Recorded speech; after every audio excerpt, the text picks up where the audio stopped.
Hey, everybody, welcome to another episode of the Dark Art Society podcast. My name is Chet, and I am your host. This week we have part 2 of Stephen Reedy. Well, there was so much we didn't get into last week that I asked him to come on again. And this interview ends up being a lot about a lot of the stuff I was hoping to cover in the first episode, but we didn't get to. So really cool interview. Lots of great stuff. I know you're going to love it. Dark art people are going to love it. Lots of talk about dark art and the symbology of dark art and what we think it means, and really good, great interview. Super fun.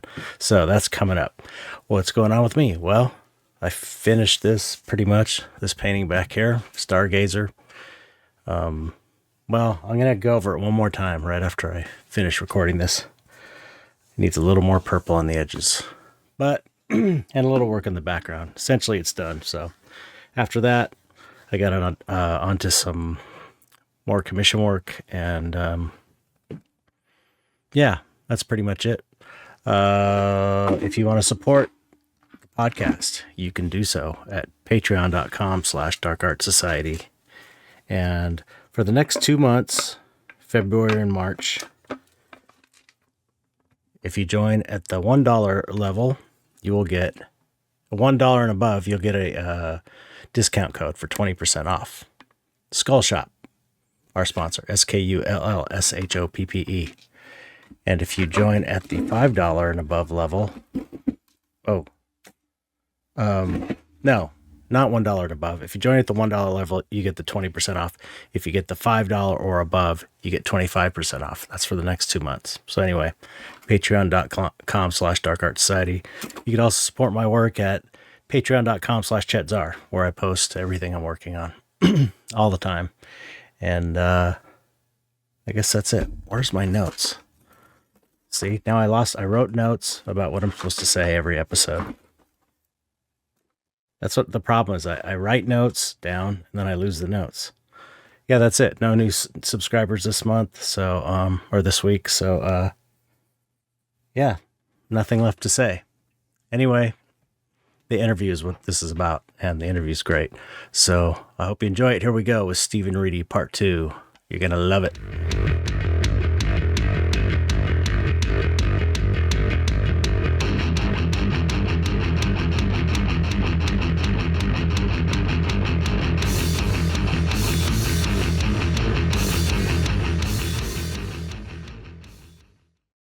Hello again, Stephen. Hey, Chet. Back for more. Long time no see. And I've seen you more in the last 2 weeks than probably the last 10 years before that. Yeah, right. Well, thanks for coming back on. For sure. Yeah, we were just starting to get into it. I know. So, and we didn't touch on not much about dark art, and you being a fan and also being kind of like an expert on symbols. I thought it'd be really cool to talk about that, get your perspective on it, because I definitely have my perspective, but I'm like just like a self-educated dummy kind of, and more intuitive type of person. So it's like I have feelings about symbolism I see in dark art and what it means, but it's not like a book. It's not coming from a book necessarily. You know what I mean? You have more. I think you have more of a book education about this stuff than I do. So, and that's very fascinating because you essentially just said sort of intellect versus intuition, or intellect versus feeling. Mm-hmm. And this will be very fun. I won't avalanche all the data right now. We'll organically peel it back. But at the end of the day, it coming from a book isn't necessarily the point, especially of symbolism, but especially of art, because it is actually, well, what's it doing?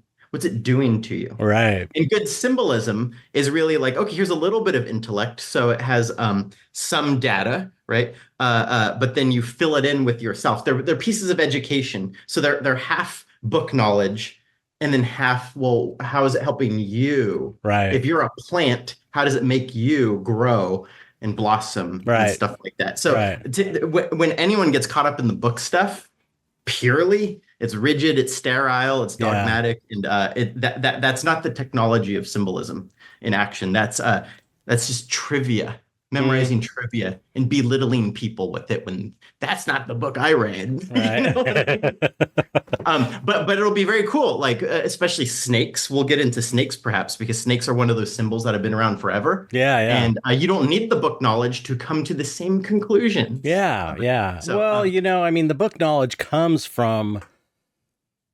civilizations and humanity, and it symbolism arises naturally through humanity based on their experiences and them expressing, trying to express what they're experiencing when maybe not having the best language to express it and I mean, you could even go pre-language. right, For a great while, language in the written word was not a consensual thing per se. Or let's just go back to cavemen. They're still communicating right. teamwork Mm-hmm. and danger and where the good things are. Theoretically, without language, but they would use artwork, Right. cave paintings, and that artwork. Then they were able to express, oh, this notion is kind of like this animal. Well, what does this animal do? Oh, well, and then you make metaphor Mm-hmm. because I think metaphor is one of the main ways our brain operating system Yeah, works through. I think so. Yeah. Rather, our intellect really can't just grasp stuff. It's just a cold, dead, trivial thing until you give the intellect at least two things, maybe three things to compare together, and to Right. go, this your human energy can be like a snake, Right. and how and why, you know what I mean? Right. Well, you observe snakes, and it's like, well, snakes shed their skin to grow, as you should. Right. Snakes, they have poison and or venom, which, if handled wrong, will kill you. Right. But if you know it well enough and you apply science to it, it becomes a medicine Right. or an anti-venom. You know what I Hmm. mean? It's like Yeah. Yeah. just like human energy. Yeah. Yeah. Yeah. It So it seems like, I haven't thought about this much, but I have had the notion that everything in reality is a symbol of everything else somehow. It's like you can relate every single thing as like a a variation or representation of another thing. You know what I'm saying? absolutely. I mean, as above, so Yeah, below, yeah, they yeah, might say. And yeah. and and there's so many ways to look at that, but I don't know. I want to hear more. Tell me more about this because this is Well, good. This is good juice. it's like I remember when I was a kid and finally having this realization that um, things had masculine and feminine qualities. Of course, this is before the new realizations about gender that are coming out, and I don't think that changes anything really. The Right. It's ways to look at sort of it's the yin and yangs of all things. it's symbolism. I do think it's interesting though that on a side note that the uh, transgender issue and people are coming out more openly as transgendered and gender fluid and all that stuff. And I think it is interesting that it's almost like this is a a symptom of the what's happening now in the world is that it seems to me the curtains are kind of being drawn on everything, and you're sort of seeing like all everything that kind of behind the scenes, how everything works, how corrupt everything, how screwed up everything is. And it's what it's doing is getting rid of linear black and white thinking, and it's making you, to me it seems like it's making you realize that there's not really a black and white. It's like there's all kinds of shades in between in everything, and it's like black and white is kind of like this linear way of thinking, and it seems like as our thinking is seems like is evolving beyond black and white notions, and as that's happening, people are coming out in genders that are not black or white, and it's like that's makes sense that to me it seems like an evolution of humanity. Honestly, I believe that like as we're kind of this is happening in our minds as well. And so it's being expressed, and it's, might be as simple as, oh, people are more comfortable so they can come out that way, which is all good. But regardless, it seems like that they don't like those things, two things kind of represent each other in a way. You know what I mean? It's interesting you say that because if you ask a lot of folks, especially of Eastern traditions, the Buddhisms and the Hinduisms and the Vedantas and whatnot, that they would say that is non-dualism, Right, exactly. Which is a goal, a top goal of right. human evolution. Yep. So which is to say, we've been a society under the tyranny of the intellect. And again, the intellect, it can be a form of oppression, our own intellect to ourselves. But then also when society says you have to just memorize this trivia and you must regurgitate this trivia for the rest of your life. And if you don't regurgitate it correctly, you're bad. And if you regurgitate it correctly, you're a good little worker. You're a good little civilian. It's like, okay, well, let's say all of those trivias were actually good things to know, but there's more to it. There's more to any one category, right? And in fact, if we just said on the Eastern side, that's non-duality, which is to take all the opposites that make up this world, understand them both, and synthesize them. Hegelian dialect, thesis, antithesis, synthesis. That's the only way you learn. When you're walking, you're learning to stand, but you're also learning to fall. Right. Because walking is controlled falling in a way. Right. And it's Taoism. The Tao is sort of like what's between between the yin and the yang. Or what's holding the yin and the yang. And then on the Western side, they're always saying the union of opposites. Right. And another way to say this is, how could you have wisdom of, how about this? This is an easy one. Why you shouldn't rob banks. I feel like we might have said this last time. You shouldn't rob banks. Well, in essence, you have to have an understanding of what it's like to be robbed. You also have to have some understanding of the robber's perspective, which is to be in desperate need and go, be without option. And also and also to have an understanding of the law, a respect of it, and also an understanding that sometimes the law is not worthy of respect, depending. And then you take all of this and you go, and I now understand I shouldn't rob a bank. like I won't be tempted to do it. I understand the punishment. I understand the reward. I understand the nuance, the mechanics behind it. And I think we want to do that with everything in the world. And I don't know why. Perhaps it's because the internet's been around for 30 years, or cosmic woo-woo stuff going on, but we do seem to be outgrowing categories. While simultaneously, the people who are not outgrowing categories are ultra leaning into their categories. They're holding fast. Like, we're not gonna go with you. It's like certain people are kind of like moving out of this black and white. What's the word I'm trying to think of?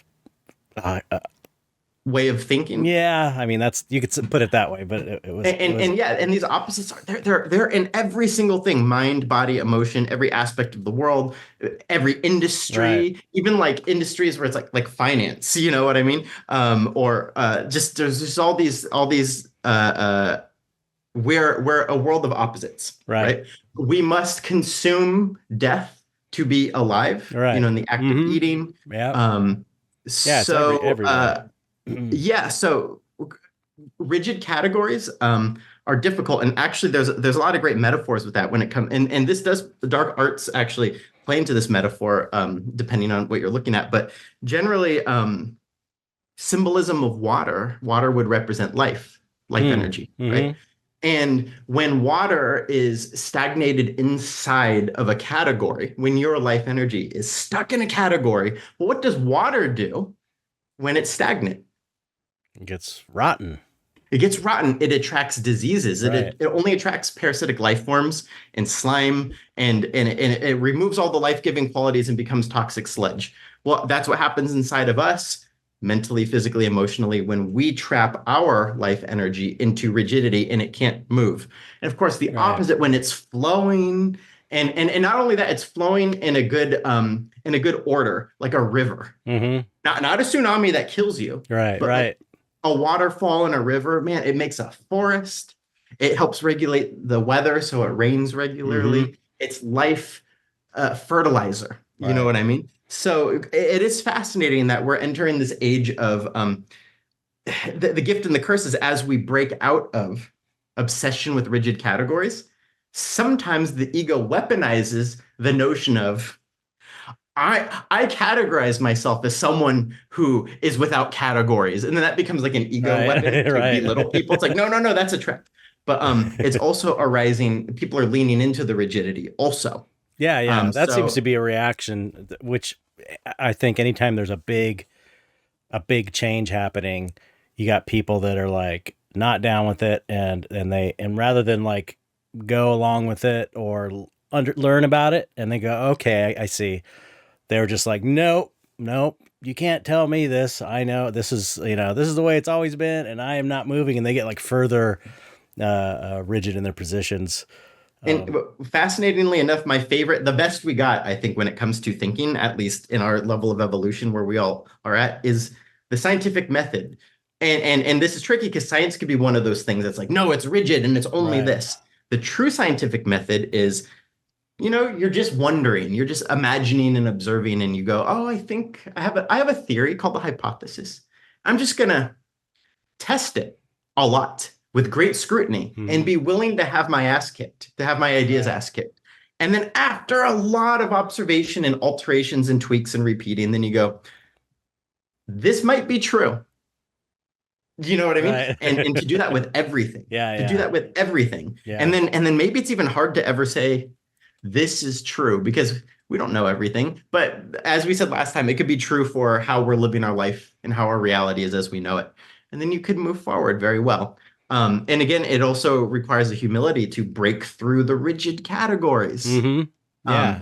Um, and Yeah. It requires like I remember a great Alan Watts talk he gave, and he was like, try and be flexible, uh-huh. approach life and try and be flexible so that, you can kind of like it kind of going back to that surfing notion we talked about last time. It's like, you know, don't be rigid, be flexible. And then you're able to respond to any given situation. He used, I think, judo as an example of a guy of an approach to where you're centered, and you're Mhm. not anticipating an attack from any side because it could come from any side. So it's not about anticipating in front of you or the side of you or behind you or the left. It's about being totally in the center so that you can uh, uh, switch at any moment to wherever you're being attacked from. I think the quote is respond spontaneously and appropriately to any given situation. Mm-hmm, yeah. Right. And yeah, so that and I think that being centered is essentially being that all the options are within grasp, Mm-hmm. metaphorically, Right. as Right. opposed to like, well, I'm only good at punching. You Yeah. know what I Yeah. mean? And if my opponent could do anything else, I'm screwed. Right. Mm-hmm. And then again, this is playing with then what are you fighting? You're fighting the challenges of life and ignorance, especially Yeah. your own ignorance. What's amazing is since the topic of today is like what is dark arts, everything we've talked about already that encompasses different definitions of dark arts. And I actually want to get your definition of dark arts, but I'll tell you sneak preview some of the things I'm thinking is, well, there's dark arts like what you do. Mm-hmm. And then there's ways to unpack that, like, well, it's kind of beautiful, depending, eye of the beholder. Mm-hmm. And then what is beauty? And then there's other dark arts, and I mean dark like evil. Mm-hmm. And there's evil imagery, which actually aims towards a not evil outcome or lesson, Mm-hmm. right? Mm-hmm. Imagery of evil monsters like Medusa or things like that. Well, when Mm-hmm. you unpack that, it's actually like a very healthy lesson. Right. Right. But then, and my favorite, because this is my area of obsession right now for a project I'm developing, Okay. propaganda. Yeah. That's a dark art. That's And true. and symbolism in general, which is not good or evil, but propaganda, especially in the modern day, especially for those obsessed with the rigidity of categories, using art and symbolism for dark means. Right. You know Right. what I mean? Yeah. Like, Yeah. so just by saying dark arts, it's like, you just opened up at least three really, really good categories. But right. as we flow into that, I'm very curious. I'm going to say it. You're a master of dark arts. Well, thank you. Your stuff is beautiful and inspiring. And I know not everyone would say that because your stuff's gross sometimes, but it's compelling. And I want to unpack that. But first, what is dark arts according to you? Well, okay. And I've talked about this a lot over the years on the podcast. You know, when we were making the I Like Paint Monsters documentary, we were thinking a lot about the scene, the art scene that I was showing in, because we were interviewing people and getting their perspectives on my artwork and this and that. So people kept saying dark art. It was just common. That's how they would describe my paintings. And then the movie became kind of shifts in the middle and becomes about the dark art movement, really. And so I was thinking a lot about dark art. What is dark art? Some people that made dark art didn't like the term because they felt like it was too narrow. And my attitude has always been like, and again, I apologize for people who've heard me say this a million times. It's the artwork that makes the name cool, not the name. The name doesn't make the artwork cool. You could say it's about, surrealism's a cool word, but it's not like, whoa, the most amazing. It's cool because the artwork of surrealist artwork is cool. Same with like pointillism or any art movement. They're just random words. They don't make the artwork cool. So it's like, so my attitude was, everyone calls it dark art, so let's just call it that, and then we won't have to worry about what the movement is, and we just have a way to talk about this kind of art. And then once that was settled in my mind, anyway, it's down to talking about what is dark art and trying to define it, and from my perspective, it is art that has. Dark doesn't necessarily mean evil. It can mean evil, but it also means mysterious, underlying stuff that you can't see, obviously. Hidden in the darkness, hidden, occult, macabre, macabre and creepy, and blah blah blah blah blah. And I've always posited that it's a positive thing. And that may be because that's my belief about my own work and the purpose of my work, I believe. Ultimately, it's about, I'm just trying to express myself, but I know that I'm like a good person, and so the artwork is an expression of myself. So I have to, in order to try and read into what it means. It helps me to paint it, and that other people like it. And so, after realizing this for so many years, there's this kind of symbiosis between the artist and the person that views the art, and they get something out of it, and you get something out of it. And I think it's about one foundational thing about dark art is that it confronts your fears, and it presents them to you in a way that is safe to deal with, to process. Just like horror movies, really. But it's more like, horror literature does this. Stephen King does this. I think all dark, scary stuff, amusement park rides, roller coasters, these are all ways of kind of dealing with stress and anxiety about death, ultimately, because that's kind of the ultimate scary thing, and everyone's afraid of it. So that's my baseline kind of. I think that's wonderful what you just said. Because a lot of people, when they think, when they don't have a natural appetite towards what I think is cool, like this Queen Alien right here, which, side note, it was my introduction to dark arts. As a kid, I saw Aliens. Okay. And I thought the design was so amazing. It wasn't scary. I thought the movie was scary when I was a kid, but I'm like, that is impressive. I like looking at it. I like learning about it. I like learning about it's like beautiful just too. from a character, like as a kid who loved weird creatures, like it's got octopuses and squids and bugs. Right. I'm like, this is conjuring joy. Right. In me. And beauty. Bugs are the same way. That's the thing. It's like we have this natural reaction to bugs being creepy, but if you look at a bug up close, they're just incredible. They're like so beautiful, So Yeah. well designed. Just like the lines are perfect. The colors are just amazing. Oh, sometimes they have those colors or like metallic patterns, Yeah, and they're just it kind of makes unbelievable. no sense as I us know. being these squishy I mammals. know. It's so Um, weird. The so exoskeleton and all it's that. so much fun. And I think as a kid seeing bugs and these creepy things, it does expand your horizons. And I think it depends on who you are, because I think there's plenty of genius people who never were fascinated by the creepy aspects of nature. But I think slime molds, weird funguses, bugs, all that stuff, it actually makes me think about it made me as a kid think about deep thoughts like, how Mm-hmm. is this here? Right. Like, it's weird enough we're here. How's this here? Yeah, and And why? then What's it every bug doing? has like its own superpower. I Like know. Yeah, scorpions have totally. stingers, and other bugs like look like sticks, and other bugs make silk. Yeah, yeah. Like what? Again, these are, but these, you can look at these and kind of like, some bugs' superpower is that they can blend into the environment.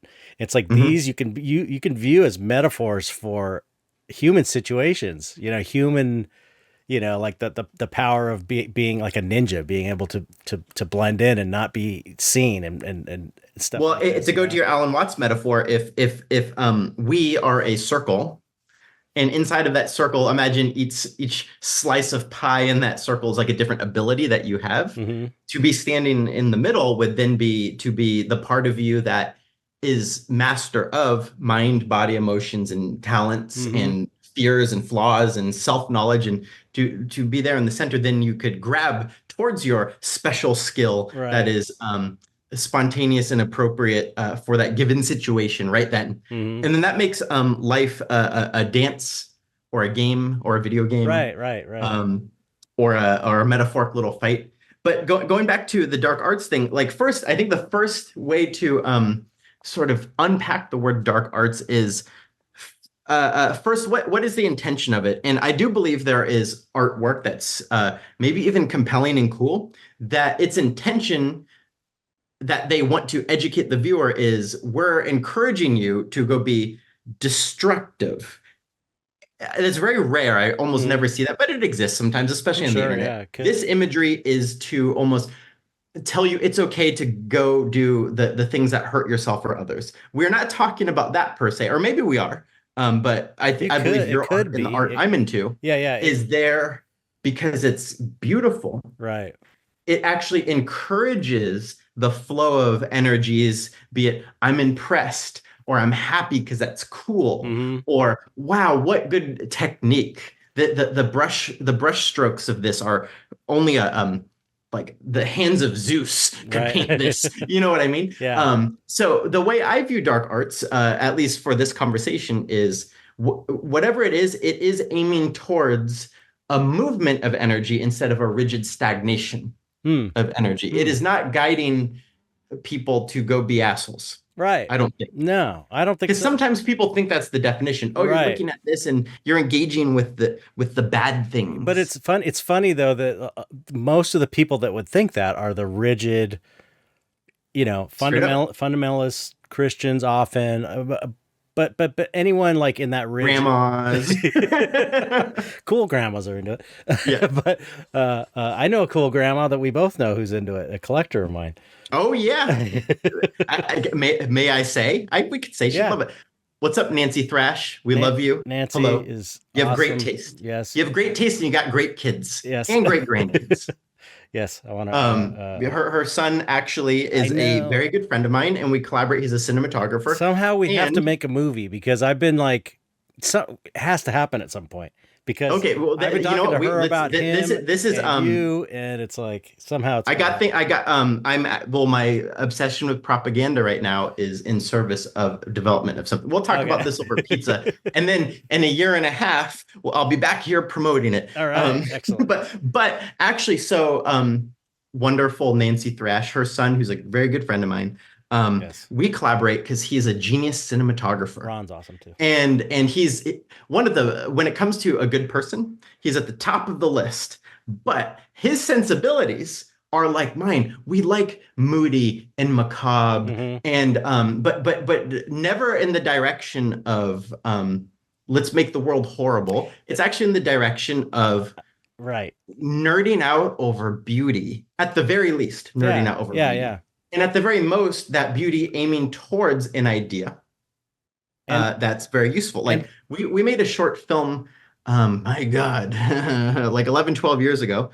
And it was paid for by a woman who killed herself oh, and left money behind and gave it to her brother and said, wow. make a piece of art out of this. So we actually made a macabre little short film that directly addressed the meta story that happened, that a woman succumbed to Oh suicide, no. left us money. Wow. And so it was a little blacksmithing demon metaphor that like the blacksmith of life, which brings horrors, it's beating you up to transform you into something stronger the way, basic rock and carbon is beaten and cooked into a beautiful and unbreakable sword, Mm-hmm. that kind of thing. So, and you look at this thing, it's extraordinarily male because it's like fire and a monster and stuff like that. Mm-hmm. And it's macabre because it's a demon. Alex Party designed the demon. I gotta see this. I can't believe I haven't seen it. Oh my God. Oh yeah, I'll send it to you. It's Yeah. called The Forge. And then also there's the making of is a very big part of it, because the very making of it was the sort of alchemical act that the message of the short film is promoting. I mean, it's like 4 minutes. That's cool. It's on YouTube. Yeah, yeah. You're the one movie I always think of your short film is what is it? It's the life The life cycle of a good idea. Yeah, that thing's amazing. And that's really dark too. It's like in fact, super violent, like comedically violent.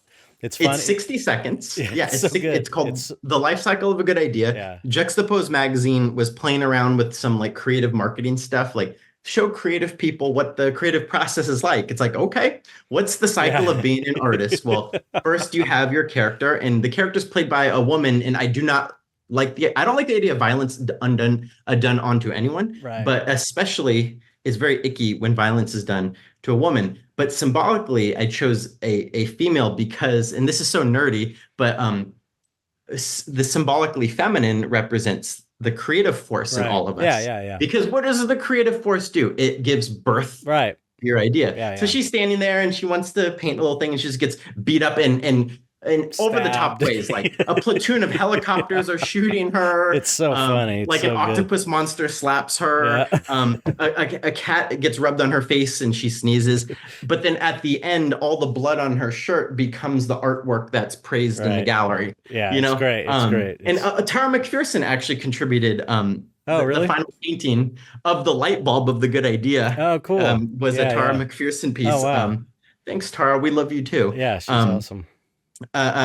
So going back to, is dark art evil? I have a good definition of evil that we could poke at as we go through this. Okay. And it's my favorite, and it's not obvious. The definitions of evil and the definitions of beauty are two of my favorite things in the whole world.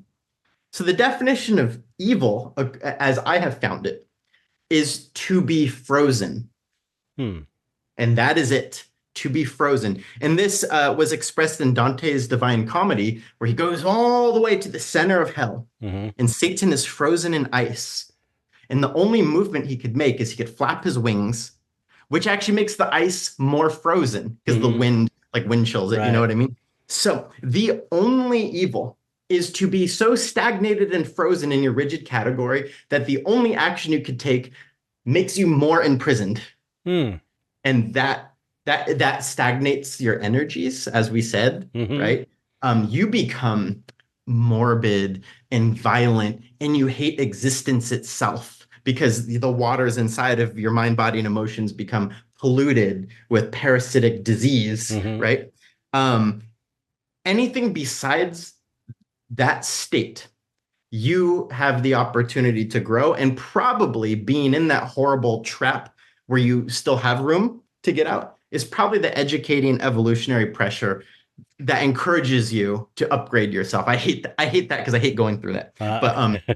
But that's the definition of evil, that which forces you into a metaphoric prison from which you cannot escape. Okay. So if any art is encouraging others or oneself to engage in behaviors that will lead you to that, I think that's evil. Right. But you could, you could, that's the funny thing, is that you could take any art piece and create it towards that aim, no matter how innocuous it may seem. Could be a still life of flowers or whatever, depending on how the intent of it. But that's the thing that's interesting, that's weird about dark art, is that people like me and you and all the people that listen to the show, to us, we see a cool monster, a cool, creepy, dark painting, moody. There's such a range of types of dark art, but we see that and we go, oh, it's amazing. It's beautiful. It like makes us feel good. Whereas other people might see it and be like repulsed by it.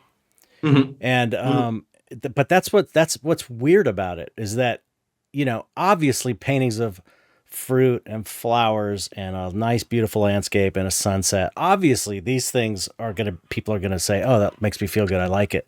But it's almost like growing up and learning how to appreciate the taste of like hard liquor or something, or wine. It's like, as a kid, it's just like, nasty. But as you grow up, garlic, you develop a taste for more complex flavors that aren't just sweet. You're like, and you're able to go, oh, this is interesting. It's more complex. And it's like dark art is kind of like that in a way, where for whatever reason, we are attracted to it automatically. And, but I do believe that for anyone with an open mind, even if you're not into that stuff, into dark goth culture or whatever, I think if you have an open mind to it, there is something there for you. There could be something there for you if you learn how to appreciate it, 100%. And therein pokes holes in what I said, which is, well, if its intention was to lead you to behavior that enslaves yourself or others permanently so you can never move and is evil. Well, it's also not necessarily that, because it could be eye of the beholder. Let's pretend there's a piece of art from 1,000 years ago. We don't know who made it. And the dude making it is like, this piece of art is going to teach people to die of heroin overdoses. Right. And now, first, I'm ignoring more woo-woo stuff like cursed stuff or spiritual energies or any. I'm skipping all of that. Right. That's a whole other complex conversation I'm not necessarily too educated on. So I'm skipping that. Right. Cursed objects that Indiana Jones is hunting after. No, I'm talking just the intention of the artist. He's like, I'm going to paint this and it's going to make everyone sad. Because I hate all people. Yeah. But then he passes away. The painting gets trapped in the basement for 1,000 years. And then I find it. I go, that's pretty cool. Right. You know what I mean? Yeah, well, it's not evil anymore. Yeah. You know what I mean? Yeah. So there is the relationship between artist and observer. And a lot of it or all of it could get lost in translation. And that's also okay. You know what I mean? Right. Because at the end of the day, all that matters is here's the product.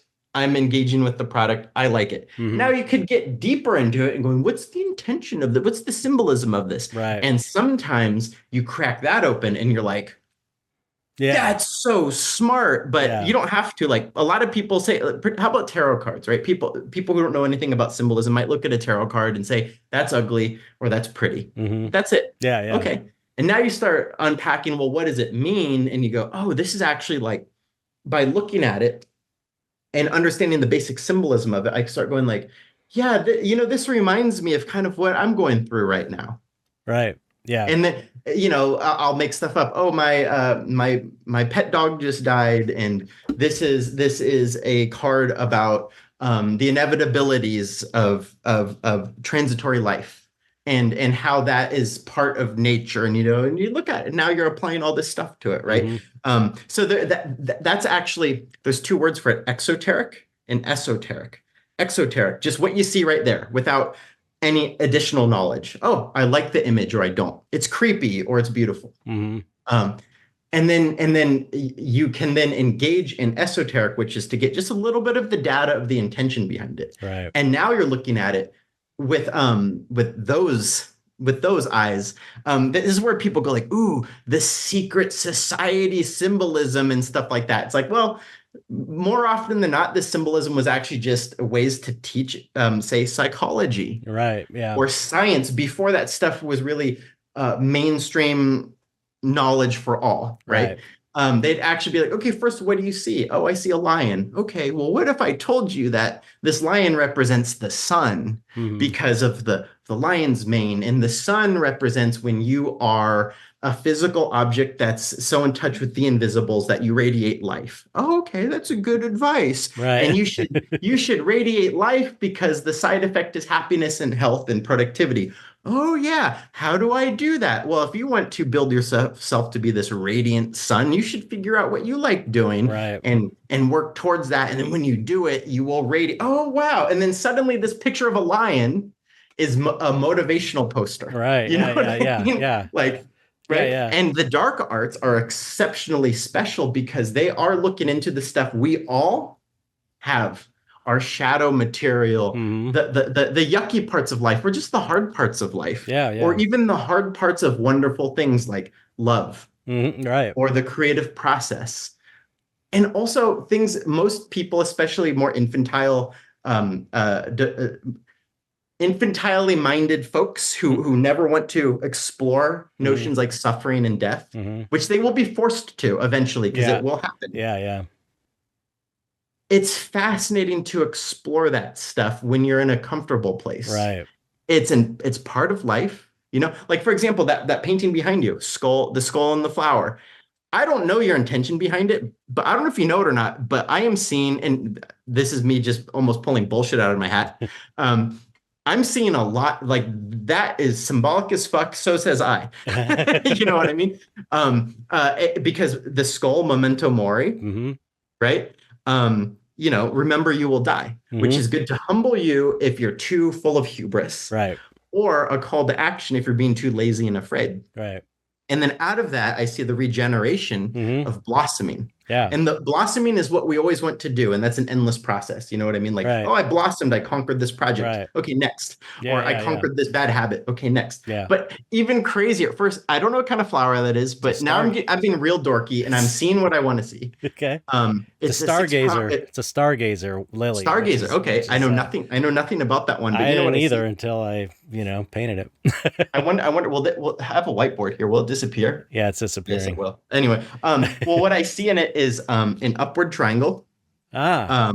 Right? The, hmm the the back three petals are the upward triangle, masculine, fire, That's right. and then the other three, I see a downward triangle, That is feminine. weird. Yeah, yeah, but I mean that wasn't intentional, but that's like the occult symbol. The red is it a red triangle and a blue one facing down? Those are because it would be Or correct, vice versa. fire, or aka masculine, aka the physical, Right. so your body. Right.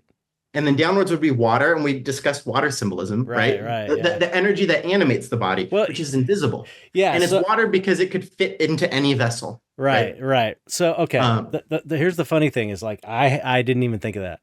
And that's the way all my paintings are. I like I said, I'm very intuitive. I I see something and I go, "Oh, that looks cool. That make a good painting." And then I paint it and then I talk to people like you. Or I think of it on my own and it's like, "Oh, that's what that means." That's the symbology really. mhm, Because mhm. the way that this is like kind of a part of a series. I have skulls laying around all over the place in my studio. Nice. Skullshop.com, SKULSHOPPE.com. They sponsor us. They make these amazing replica skulls. So I have a bunch of skulls all around. What happened was my wife was outside one day. We have this hibiscus plant. She picked this big yellow hibiscus. It was really pretty. And she brought it in and gave it to me just to be nice. And I was like, I don't know where to put this. So I stuck it in the eyeball of this skull as a placeholder. And then I looked at it. I was like, oh, that'd make a cool painting. So I took a picture with my iPhone. And then Mhm. a year later or so, I was like, oh, I got to be in this group show. What am I going to paint? Oh, I'll paint that skull. That's cool. And it was really popular. And so, that's how it came about. And then it's like, I was thinking about it, it's like, it's so simple. It's life and death. That's what's cool about it. It's the two opposites. And so anyway, I've done a series. I just started doing a series of these. And the funny thing is about, you're saying this symbology that I think kind Mhm. of like I think that stuff reaches people like on a subconscious level, because I posted a picture of the study on my Instagram, and then someone bought the painting before I even painted it. The hibiscus skull? No, this one. Oh, But that one. yeah, the hibiscus one, super popular, sold right away. And then I did a larger one, sold right away. And then so it's like people, I think that message resonates with people, even if they don't pick up on it consciously. And I just thought it's so interesting that you mentioned the triangle thing, which is such an occult thing. It's so like classic. It's classic occult symbology. And, yeah, and so I posted the study of this, and then someone contacted the gallery and bought it before I painted it, which is totally crazy. It doesn't happen very often. Well, this brings up a lot of fascinating things. And first, the first thing is, let's pretend you're like, literally, I wasn't doing anything symbolic. Stephen, you're full of it. It doesn't matter, because exactly. I saw it, and all that actually matters. And this is when we get into, well, what is dark art? What is evil? What's not evil? Me, the observer, the consumer of the audience member of this art, structured myself, maybe even by bullshitting myself, to go, I'm looking for ways to understand reality and have a useful, optimistic, productive advice on how to move forward in the world. So I saw that, and I decided, hey, this is really inspirational. And now I could stare at it forever and go like, yeah, what should I be doing with my month? Right. And then I could go, well, I mean, like, maybe I got to kill some of my old ways because it's not working so well. Right. Maybe I need to find harmony, because the upward triangle and downward triangle is the harmony of opposites, right. the yin and the yang, the union of opposites. How right. we started this podcast. Yeah, how am I not unifying opposites? Well, the fire. The upward triangle might be the physical things, like, oh, I'm too obsessed with some tangible stuff in my life, or it could also involve the fire of intellect, right? And the intellect's not always so good. Sometimes I should relax, because you are given stuff while relaxing. So I'm seeing all this stuff in it. Yeah. And if you said, I promise, as the creator, I never wanted any of that interpretation to happen, I'd be like, I don't care. Oh yeah, me as dark art lover, right? I'm pulling this out. So it's also, bullshitting's part of the game. Well, as the way I approach art making is I trust to me, my imagination and my intuition is kind of like my superpower. Like I trust it. If I see something and I think that looks cool, that's good enough for me. And then I will turn it into a piece of art, or I have an idea and it like goes, oh, that's cool. And then I make a painting of it. I trust that there is some deeper meaning that I'm just too dumb to have thought of, because I'm not good I don't work well in that way. Like I've tried to, like when I was in a band before, when I was a kid, I was really into Dead Kennedys, and it's like, oh, I want to be political band. And so I would try and write music like that. And it was always very forced and contrived, whereas the stuff that just kind of I let happen and intuited and didn't think about much, that stuff came out really great. And so every one of my paintings is like this, where I don't think of the meaning, and the meaning, the thing is I think that's cooler, because there's an interaction between the viewer and the artist that way, like a communication, and also the viewer becomes an active participant. I'm not telling you what, I'm giving you a certain amount of information, and then it's your job to kind of interpret it and see what it means to you. And that's cool with me. Well, and so this is interesting, where there's a lot of theories, and there's no way to prove this except talk to a lot of creative people, right? We brought this up in the last podcast a little bit, but that the creative act is the way of tapping into intelligence that's beyond the intellect. Therefore, if our intellect's not grabbing it, it's not like being converted to the language of English. I mean, put into words going like, hey, Chet, draw a flower with 6 petals. It's not doing that. It's just, it's a higher information that it's like too fast and too many gigabytes for the intellect to process in real time. Right. But the intellect can control, the technique. Oh, here's how I make this magenta. Here's how I make this green. Here's the right brush for these little dots. You know what I mean? That's what the intellect's being used for. Right. As a servant of the Absolutely. intuition. And Yes. the intuition is again, we're talking about symbolism here. That's the water, and the intellect is the cup. Right. And there's more water than there is cup. You know what I'm Right. saying? And to sort of understand that is that like just to have the humility that the intellect is not the boss. The intellect can be very smart and powerful, but that is not the boss. Then you start realizing, well, creative people are tapping into something, Mm-hmm. something smarter than our brains. Mm-hmm. And there's all these theories. Carl Jung says there's a collective unconscious. And when you're engaged in certain actions, creative actions, generous actions, meditative actions, basically things where your intellect turns off or submits to something bigger, Mm-hmm. then it's pulling from maybe, this is Carl Jung, sort of this like super Wi-Fi that we all are plugged into, Right. but we really don't let ourselves because Yeah. it's difficult. But it comes in when we Or sleep too, when we dream, when we or sleep, it can, and a lot of like expert monk types I've talked to, they're like, all you have to do is nothing Yeah. or engage in meaningful work. One of Right. those two. Yeah. And they're like, doing nothing's better, but no one knows how to do nothing. Right. Yeah. Because inevitably you go, all right, I'm doing nothing. Oh, I really want to watch Rick and Morty. Yeah. Yeah. I Yeah. gotta go grocery shopping. I'm really stressed about this thing that's happening. Yeah. Oh, I have to drive to San Francisco tomorrow. What should I pack? You know what I mean? Like, That's what wow, meditation I is. did nothing for 3 seconds. Yeah. You know? Meditation is training your mind to do nothing, To just shut up. Like it's almost like we're too lazy to be lazy and be ultimate lazy. Yeah. You know what I mean? Because it's And hard. I do It's think hard to do. It's really hard at first when you start meditating to get your mind to quiet down. It's like right. exercise or anything. You have to just keep doing it, even though it doesn't seem like it's working. And then eventually it starts working. And then it becomes easier to do nothing. Well, and by our great metaphor of water that gets trapped or doesn't, in essence, to be doing stuff, to do anything is almost like constricting parts of us. So we accumulate energy for that thing we're really thinking about, Mm-hmm. or for lifting the heavy object. I mean, literally, like you lift a heavy object and your muscles tensing is essentially trapping all the energy right there. So you're using just like that muscle Yeah. so you can lift Mm-hmm. that heavy thing. Mm-hmm. And in essence, it appears to be that being awake is essentially one big, I'm constricting everything so I could use the energy to do daytime stuff. Right. Yeah. And Yeah. then nighttime is your body going, all right, I'm forcing you to Let it all go. let Yeah. it go. And Yeah. then because you have to recharge, you can't just be holding it in. And that's why I think stress is like this. Mm-hmm. And joy and relaxation is like this. Mm-hmm. You know, and I think the real special thing is to be both simultaneously. Mm-hmm. Which by the way, then you want to play as above, so below. That's how cells work.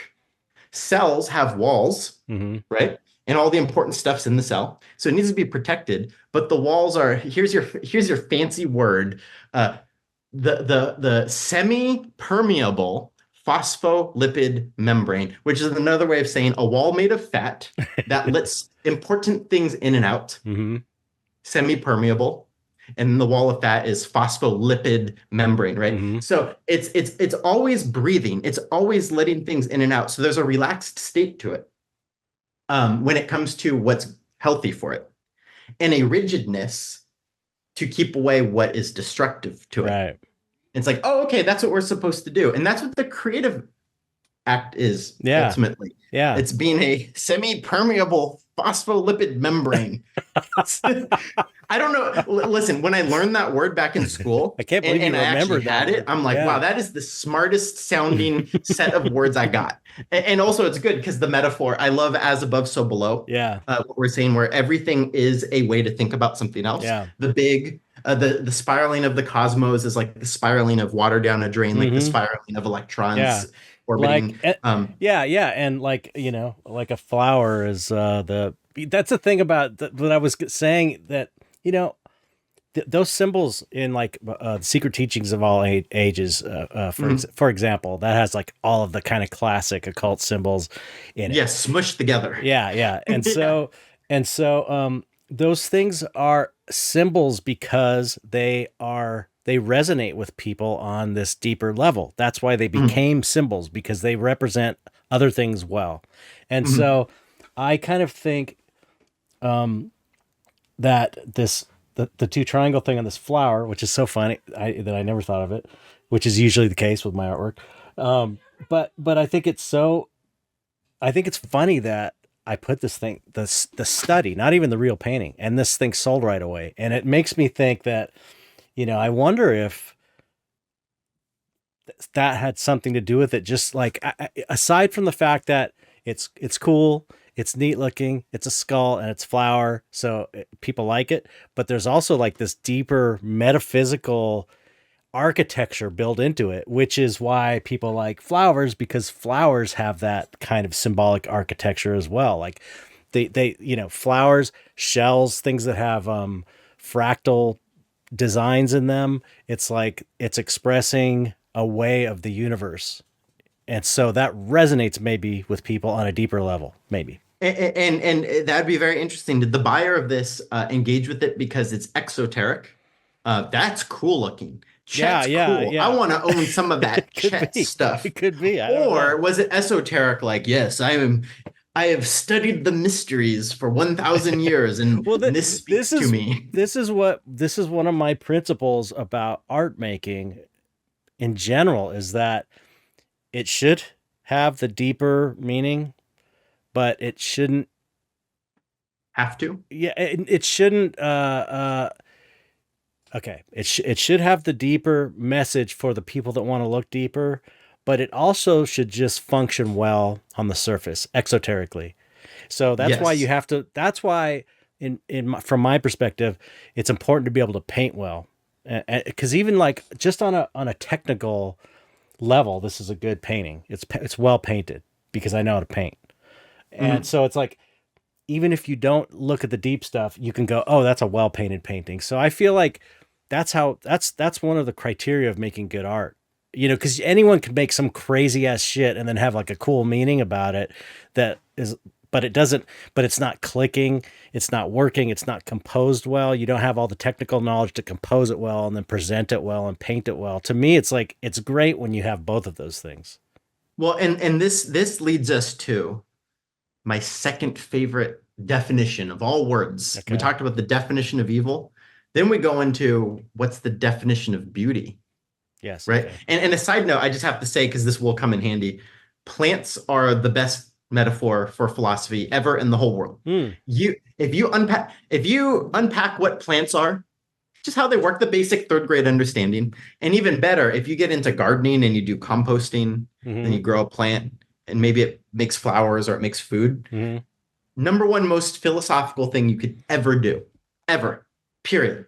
Uh, Turning dead soil into food Right. was the most educational thing I've ever done in my entire life. And I just did it in the background of my life, Mm-hmm. 10 minutes of effort a day, and I learned everything, which I might conversationally loop back around to. But That's cool. since the definition of beauty, because everything you just said in the past 5, 10 minutes, I believe, was feeding into what is the definition of beauty. And I think I spent 10 years looking for this definition. Wow. But before I say it, what is your definition of beauty? Oh, wow. That's a good question.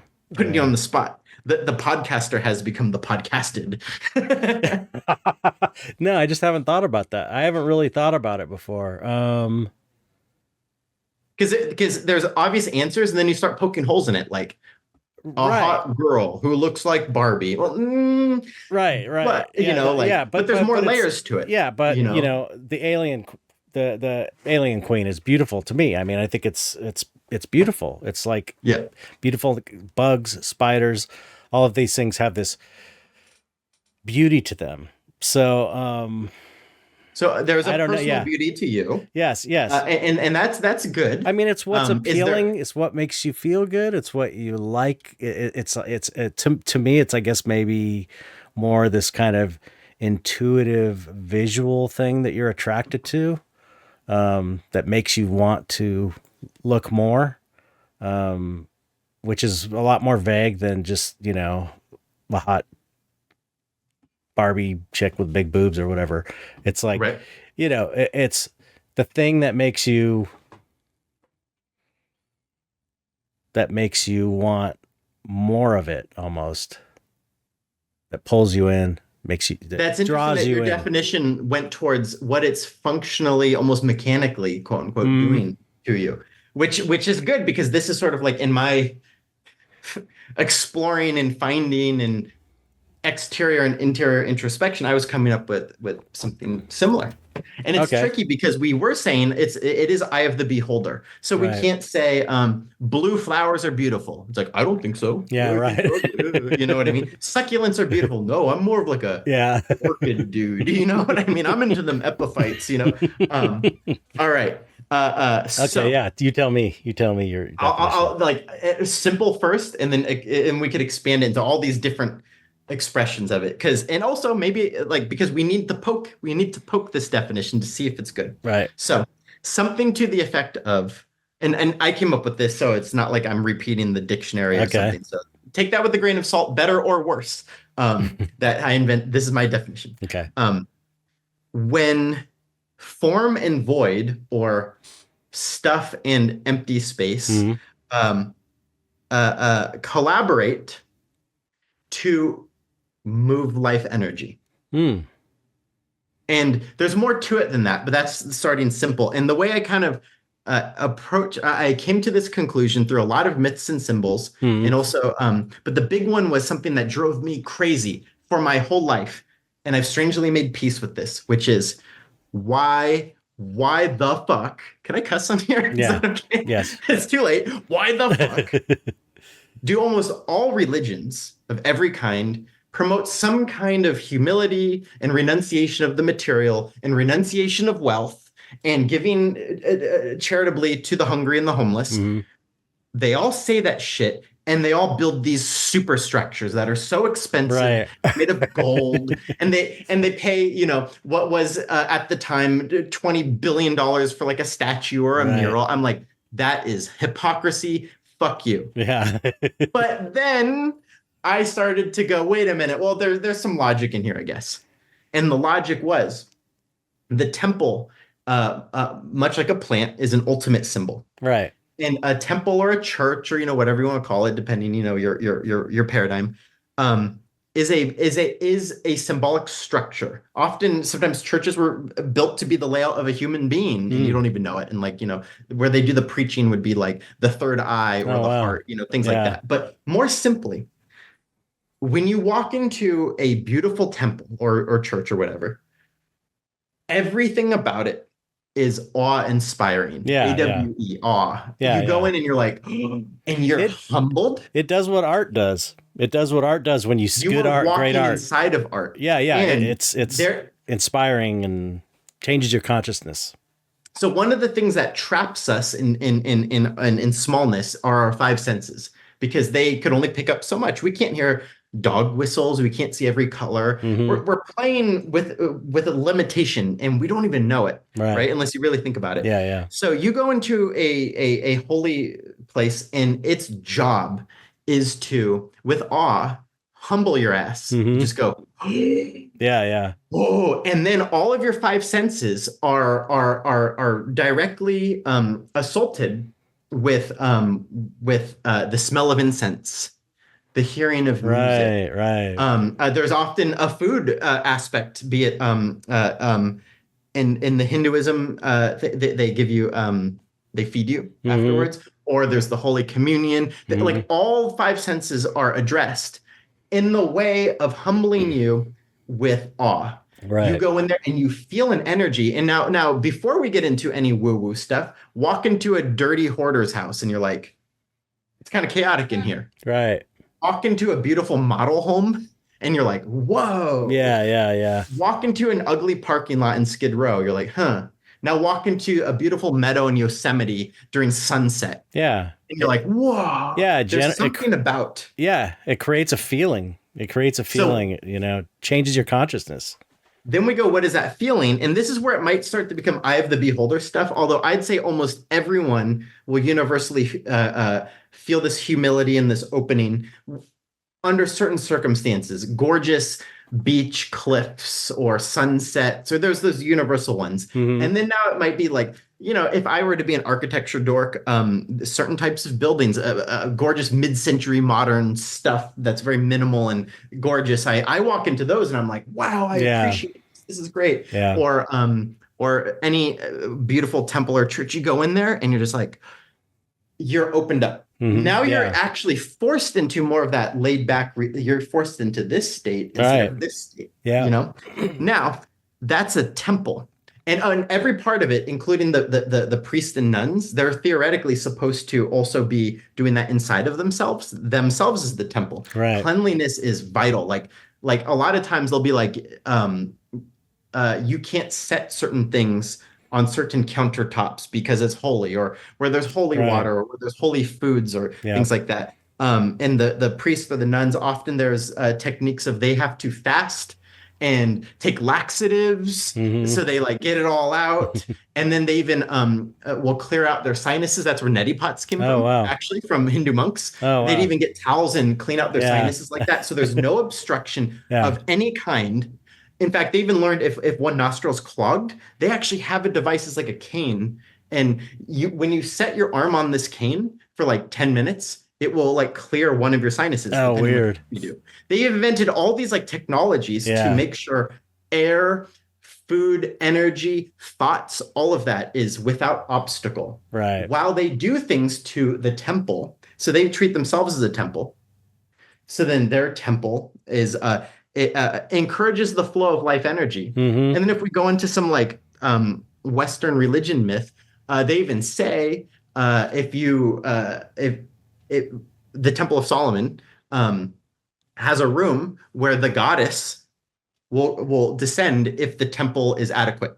Long story short. Right. Now remember, we're the temple. So if your temple, your mind, body, and emotions are adequate, the goddess, which is the creative force, right, creativity itself, life itself, will come visit you. Right. And if you are equipped, you can talk to her. Right.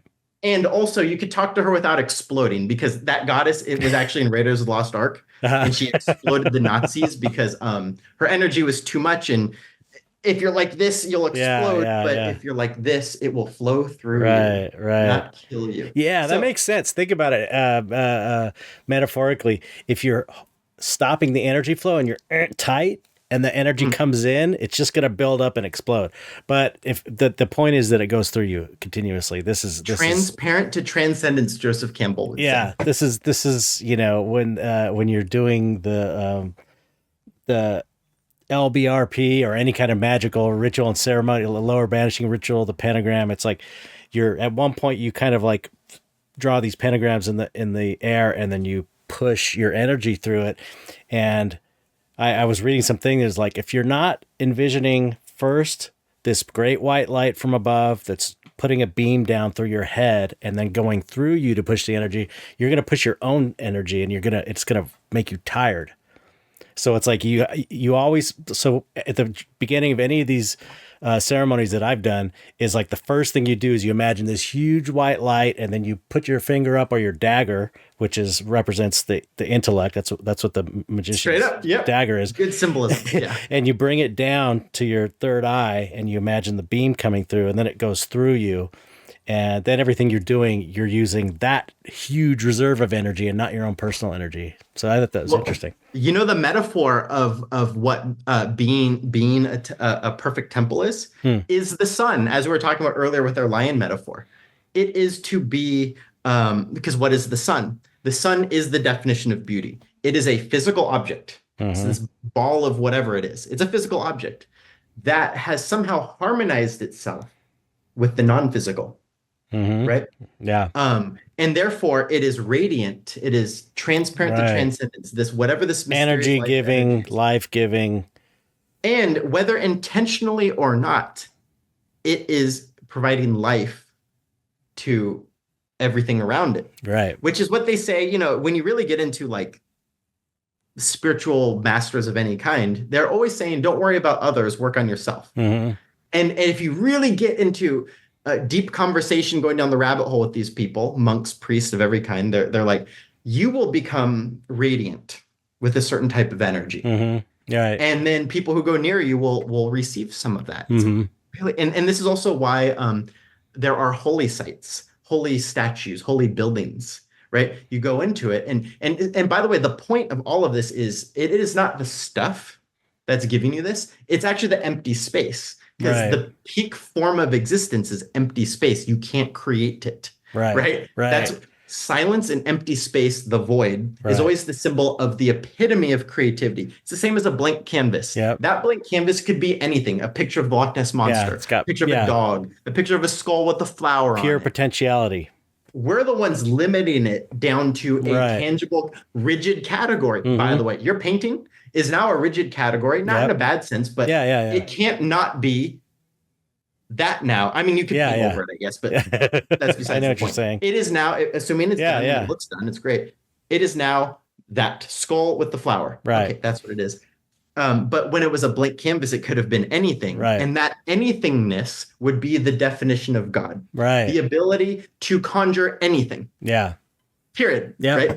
Right. So actually so then the definition of beauty is actually anything that opens you up so that emptiness or peak life energy or the creative force can go in you and through you.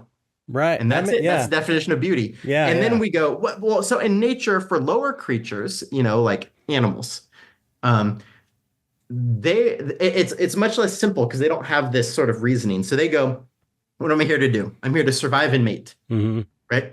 So the animal definition of beauty is, well, what looks like an entity, a mate, to mate with, that looks the most robust with life energy. Mm-hmm.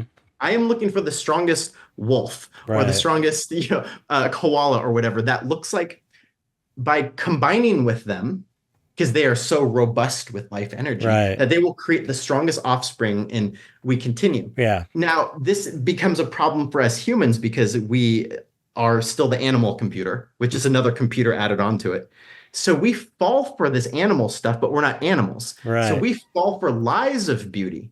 The beautiful looking human who's dressed all wealthy and stuff like that. Well, that could be a lie because there's more to it than just, does it look like they are robustly filled with life vitality? We are more than just, I hope my baby's strong. Right. You know what I mean?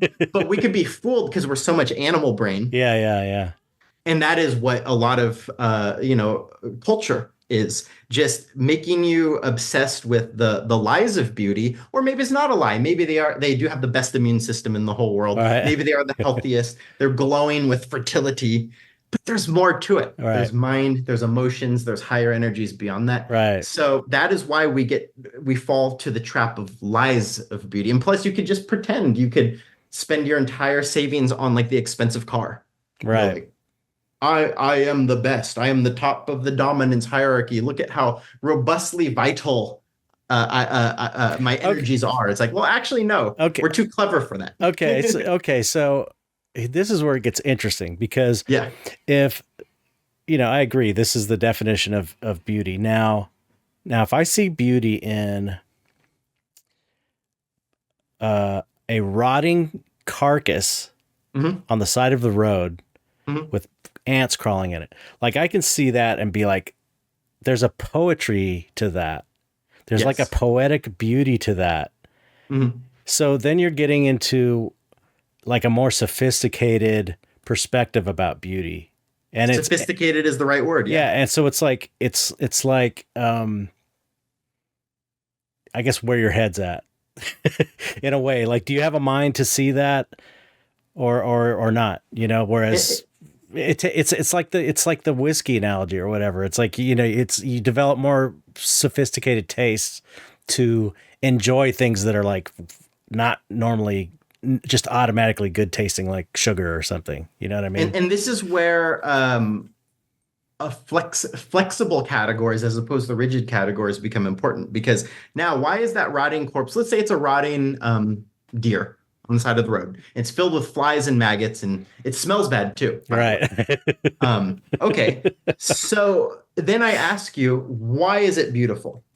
So first I'll ask you, and then I'll make some assumptions of other things you'll say in addition to that. But go ahead. Why is it beautiful? Well, I would say it's beautiful in its grim. It's so morbid and grim and creepy looking that it's purely creepy and morbid. It's so purely creepy looking that it has a beauty about it. But there's also like, just in the way that anything, if you throw a cup on the ground and it breaks, the way that just naturally the shapes scatter on the ground. That's like it makes these everything in nature makes these beautiful patterns no matter what you do. So even the way that the body has fallen and the jawbone has, just the way it's laying there, and maybe it looks like it's got almost like got a pained look in itself. It's almost like this incredible art sculpture that evokes the feeling of pain and sadness. It like expresses, you could say I could say it's beautiful because it perfectly expresses the experience of your loved one's dying, a loved one dying. So it's like it's expressing this thing so well that there's a beauty to that. And you could say on surface level, it's like, oh, it's beautiful because it's melting into the ground and that's going to feed the plants and the ants are eating it and it's part of the ecosystem. So it's even on that kind of surface level, it's kind of got a beauty to it as well.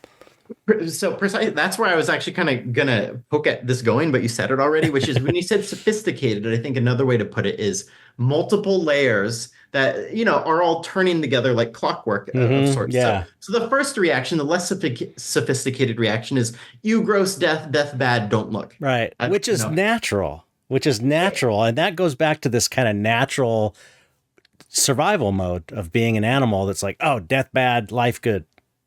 I mean, so then there's a fascinating movement of energy in the way of like exactly what you just said, a fascinating movement of energy to go, that's something I don't see often. And if you really sit there and contemplate it, you will start thinking about oneself. Oh, I'm going to die someday, and I don't even know when. This will be me, fact. Right. Do I really need to worry about X, Y, and Z over there? Should I just be doing 1, 2, and 3 over here? Because this is what makes me radiant with life, and that stuff is just a waste. Like, why? And then think about loved ones, maybe conjure appreciation. Right. There's also the energy of novelty. Say it's the first time I've ever seen a dead deer on the side of the road ever. Oh my God, this is new. Like my brain cells are exploding with new information. Wow, so that's what a jawbone looks like.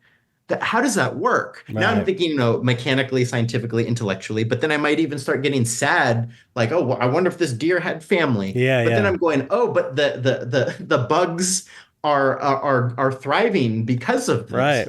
Weird. Now I'm thinking about natural law, and to understand natural law helps us understand everything and make peace with the ups and downs of the world and teach us how to engage with it better. Wow, okay. And then maybe if you see something that recently died, the blood is actually so shockingly red. It's, I don't know if you've seen this before, because I did taxidermy one time. So again, dark arts, right? Yeah. And by the way, I love animals, so I never want an animal to die. Yeah.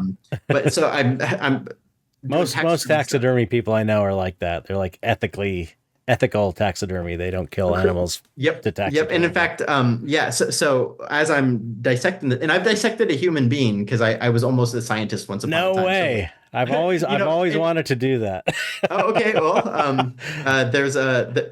Well, there's classes you could sign up for, advanced biology classes. You'll have to probably take a bunch of tests before you're allowed to do that. And we never saw the person's face, by the way, and it's very respectful. Anyway, my point is, though, you see these details like, wow, so that's the digestive system. That's going on in me? Right. Wow, that has its own kind of micro intelligence. And wow, intestines are almost like earthworm intelligence.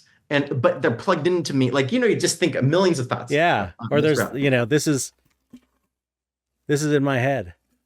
Isn't that this weird? Is actually, right below the surface of, we're all looking at each other the way we are. And it's like, it's super weird. There's right? a skull in there. Yeah. And then you think about the plates. How did the plates of the skull fuse together? Anyway, so it's, so and one practice, an ancient secret society practice, is they put you in a room actually with a flower, a candle, a skull, and a mirror. And they're like, just stare at this. We're not even going to tell you why you're staring at it. So you stare at it for an hour, and then you leave. And weeks later, they ask you, "What did you think that meant?" Okay, cool. We'll come back in a few weeks. A few weeks later, what do you think it meant? And then eventually they'll say, well, here's what it was supposed to mean, but you've obviously created meaning for yourself also. It's supposed to represent, mortality. So you're Hmm. pondering, like, this is me. Regeneration, which is the flower, the candle. Well, there's a fire of life inside of me on an impermanent structure that is burning down with Mm, every passing second. right. And then it's all there in a mirror, so you're seeing yourself in the same image as these. And That's so and cool. they're like, you should always be engaging in looking at flowers, candles, and skulls in this way Right. because it will constantly like be updating your software to have a wider view. And here's the thing, all these like enlightened folks, so they say, I haven't met one of these, I don't think, but the theory is they see ultimate beauty in everything. Right. Coffee tables, Adolf Hitler, Right. the Mother Teresa, because they're like, oh, there is a life energy inside of this, and it's animating the play of reality, which Right. is ultimately education for every single person. Right. Yeah. Yeah. And then for those who choose to engage with it and hit the fast forward button on the automatic processes, that's often called alchemy, the metaphor Right. of alchemy. You're doing what nature's doing anyway, but you're just doing it faster. You know what I Right. mean? Yeah. Yeah. Yeah. Especially in yourself. Yeah. This Or is this is discussed in your class in your secret teachings. oh yeah, what Yes. is alchemy? Yeah. Yeah. Well, and in fact, what's Which so again, amazing is I want to let people listening, it's only $60. It's so worth it. It's so good. I would recommend everybody. It's worth the $60. Believe me, it's really amazing. well, I thank think you. even And yeah, a so lot of artists listen to the show. As an artist, it's very valuable. I think just to kind of like learn about symbolism and stuff like that. Anyway, that's well, in particular, I have two. I don't think I have two classes that are really direct in the unpacking art type stuff. The basic keys to the secret teachings of all ages, that's which the is what one. we Yes, talked about last yes, time. And that's just giving literacy towards like what are the basic, despite the very long name, it's just what's the basic literacy of like what everyone throughout the whole world, throughout all recorded history, is generally saying. right. Yeah, yeah, yeah. And they said it through myths, but mostly imagery. So now you could go to a museum, like any museum, and be like, Right. oh, that means this, Yeah, yeah, or yeah, high odds it means this. yeah, yeah. But then there's another one, the basics of esoteric symbolism, which is sort of Yeah. like Is an that on even the web? simpler. Is that on the website also? Yeah, I have Oh, four okay. classes, and those two, the ones I just mentioned, I think are really for artists, Excellent. most useful for artists and maybe psychologists more than anyone. And also my whole point was like I get so much joy when I go to like LACMA or museums and there is deliberately spiritual art, or I Right. go to temples or whatever, Hmm. and I see this stuff and I go, oh, it's literally supposed to mean this. Wow. Right. And sort of the anyway, so those are the classes. But when it comes to dark art, why are we naturally folks like you and I who are life loving, human loving, animal loving, not evil Right. people? Why do we like this macabre stuff? Right. That's the rub. That's the weird thing. That's what's interesting is because like again, this is just a common theme with all the artists I interview, especially the dark artists, Mhm. particularly the nicest people. They're the nicest people. Always. They're nicer than the average person and more kind-hearted and sensitive. So it's really a strange thing. I still am not sure. I'm not sure why that is. I think there's a lot of potential reasons. Um, Yeah, I actually I don't have an answer, but yeah. I just know I'm one of them, Yeah, I and know. It's a trip. I had a very powerful moment many years ago. I was in a room, a very large room, and I look way over there against the wall. There's a booth where people were selling, like trinkets and things like that. And it was a huge fabric painting. A batik is the style of painting. Yes. And it was of Goddess Kali, who the symbolism of whom I already really liked, as I like so much stuff from East and West. I couldn't stop staring at it. And I was at this. It was like it was sort of like a convention of sorts, and I was there for like 10 hours, right? So I'm in and out of the building and throughout the day, and no matter what, whenever I passed it, I'd be like, I just had to look at it. Yeah. I don't know why. It wasn't like a exquisitely crafted art, but I was like, I was obsessed with it. Right. It was almost like when a puppy is staring at the steak on the counter. Yeah. And I'm like, why am I so interested in this, right? And so then I went to visit a place I've been meaning to visit for a long time. And anyone in LA listening, this might be worth a visit. The Kali Mandir, which is Yes. another You have to long take story short Kali temple you have to in take Laguna you have to Beach. take me there sometime. We should go there soon. Yeah. I haven't been there in You told me about it. over 6 months, I think. Yeah. But I try to visit. I like to visit there at least 4 or 5 times a year. Hmm. A very small place, but also the monks there are extremely friendly and education, Oh, cool. educational and at least in my experience and what I've witnessed, very happy to just share. That's You know what I awesome. mean? And by the way, side note, they have a YouTube channel where it's just thousands of hours of lectures, right? Oh, really?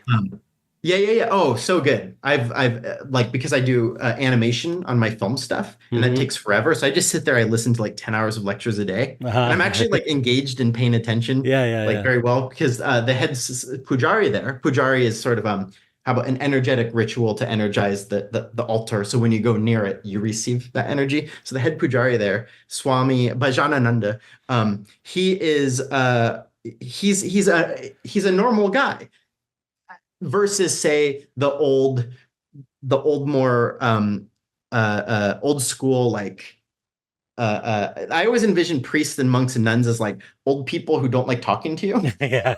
That's just my stereotype. But no, he's just such a casual, easy to speak to, speaks like the way you and I are speaking. Hmm.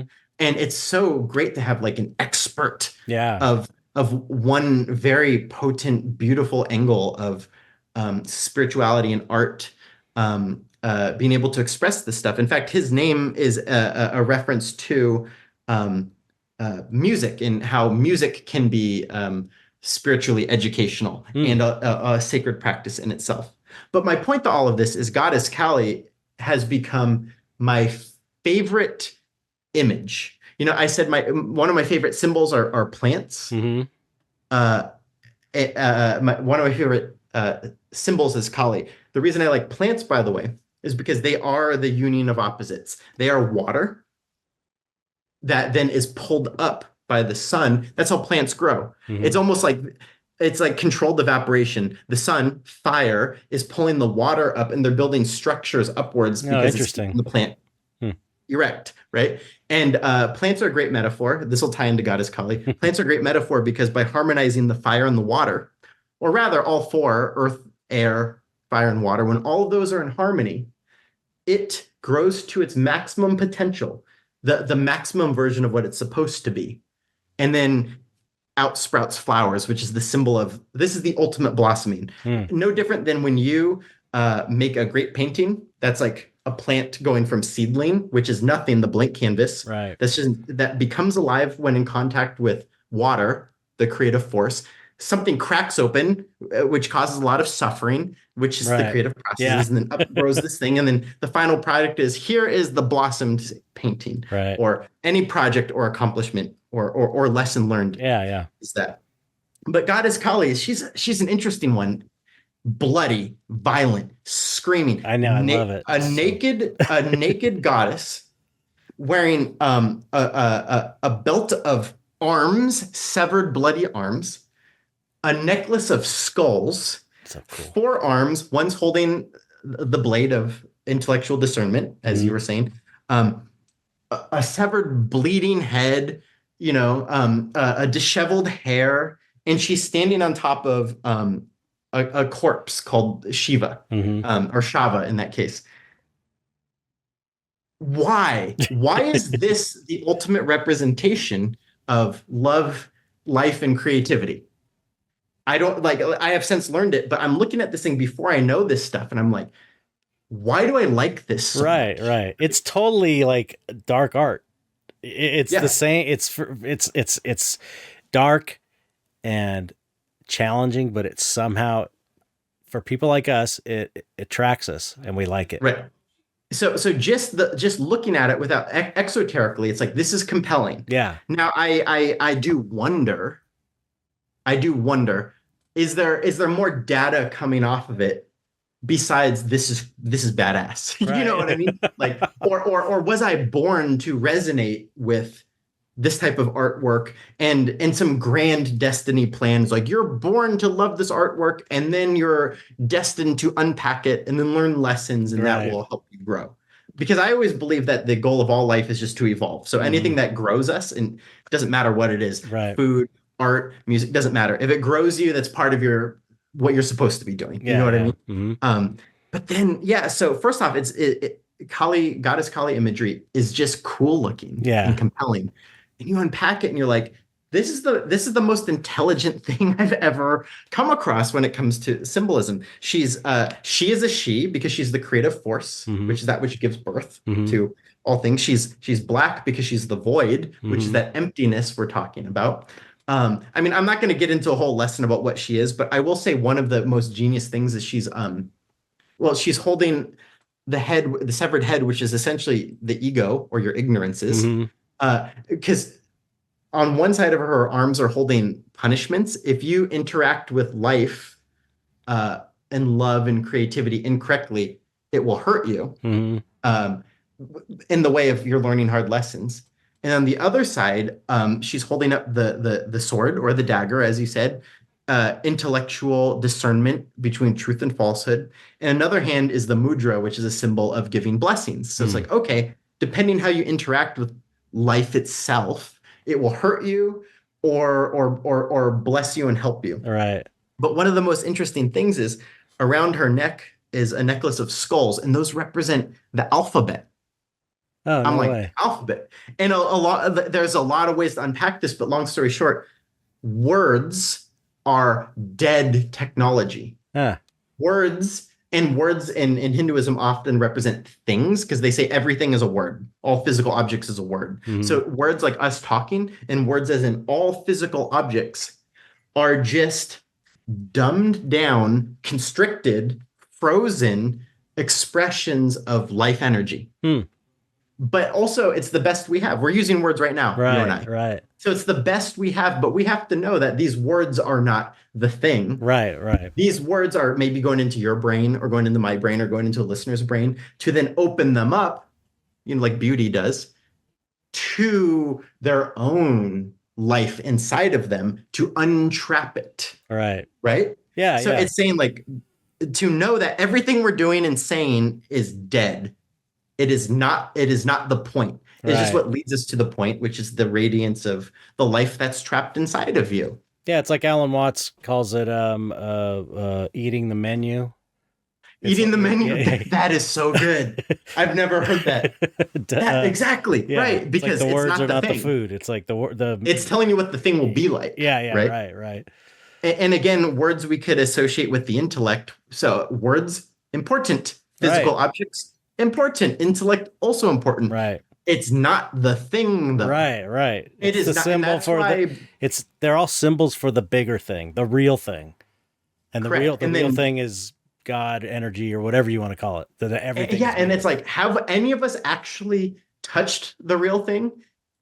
My guess is we've gotten whispers of it. Oh yeah. You know what I'm saying? Yeah, I definitely feel like I've had, like when you had your experience, you were touched by the whisper, some form of the thing. Episode, you know what I mean? Yeah. The last episode we talked about your experience. Yeah, in the last episode, we talked about the symbolism that the ultimate goal is to be like a child minus naivete that can communicate with whatever that thing is. And also, we're talking about lies of beauty. I think that's where so many things, be it doom scrolling, drugs, whatever, they're tricking us to release some of the energy, like our brain chemicals that maybe are a fake simulation of touching the thing. Right. So then we get trapped in that, you know what I mean? Yeah. It is very it's very tricky because I believe that a lot of what engages us with the peak thing or the no thing is really the way to put it. The peak life energy that fills us with bliss and education and fulfillment. very temporarily. I think it's really weird. We're the ones hiding it from us.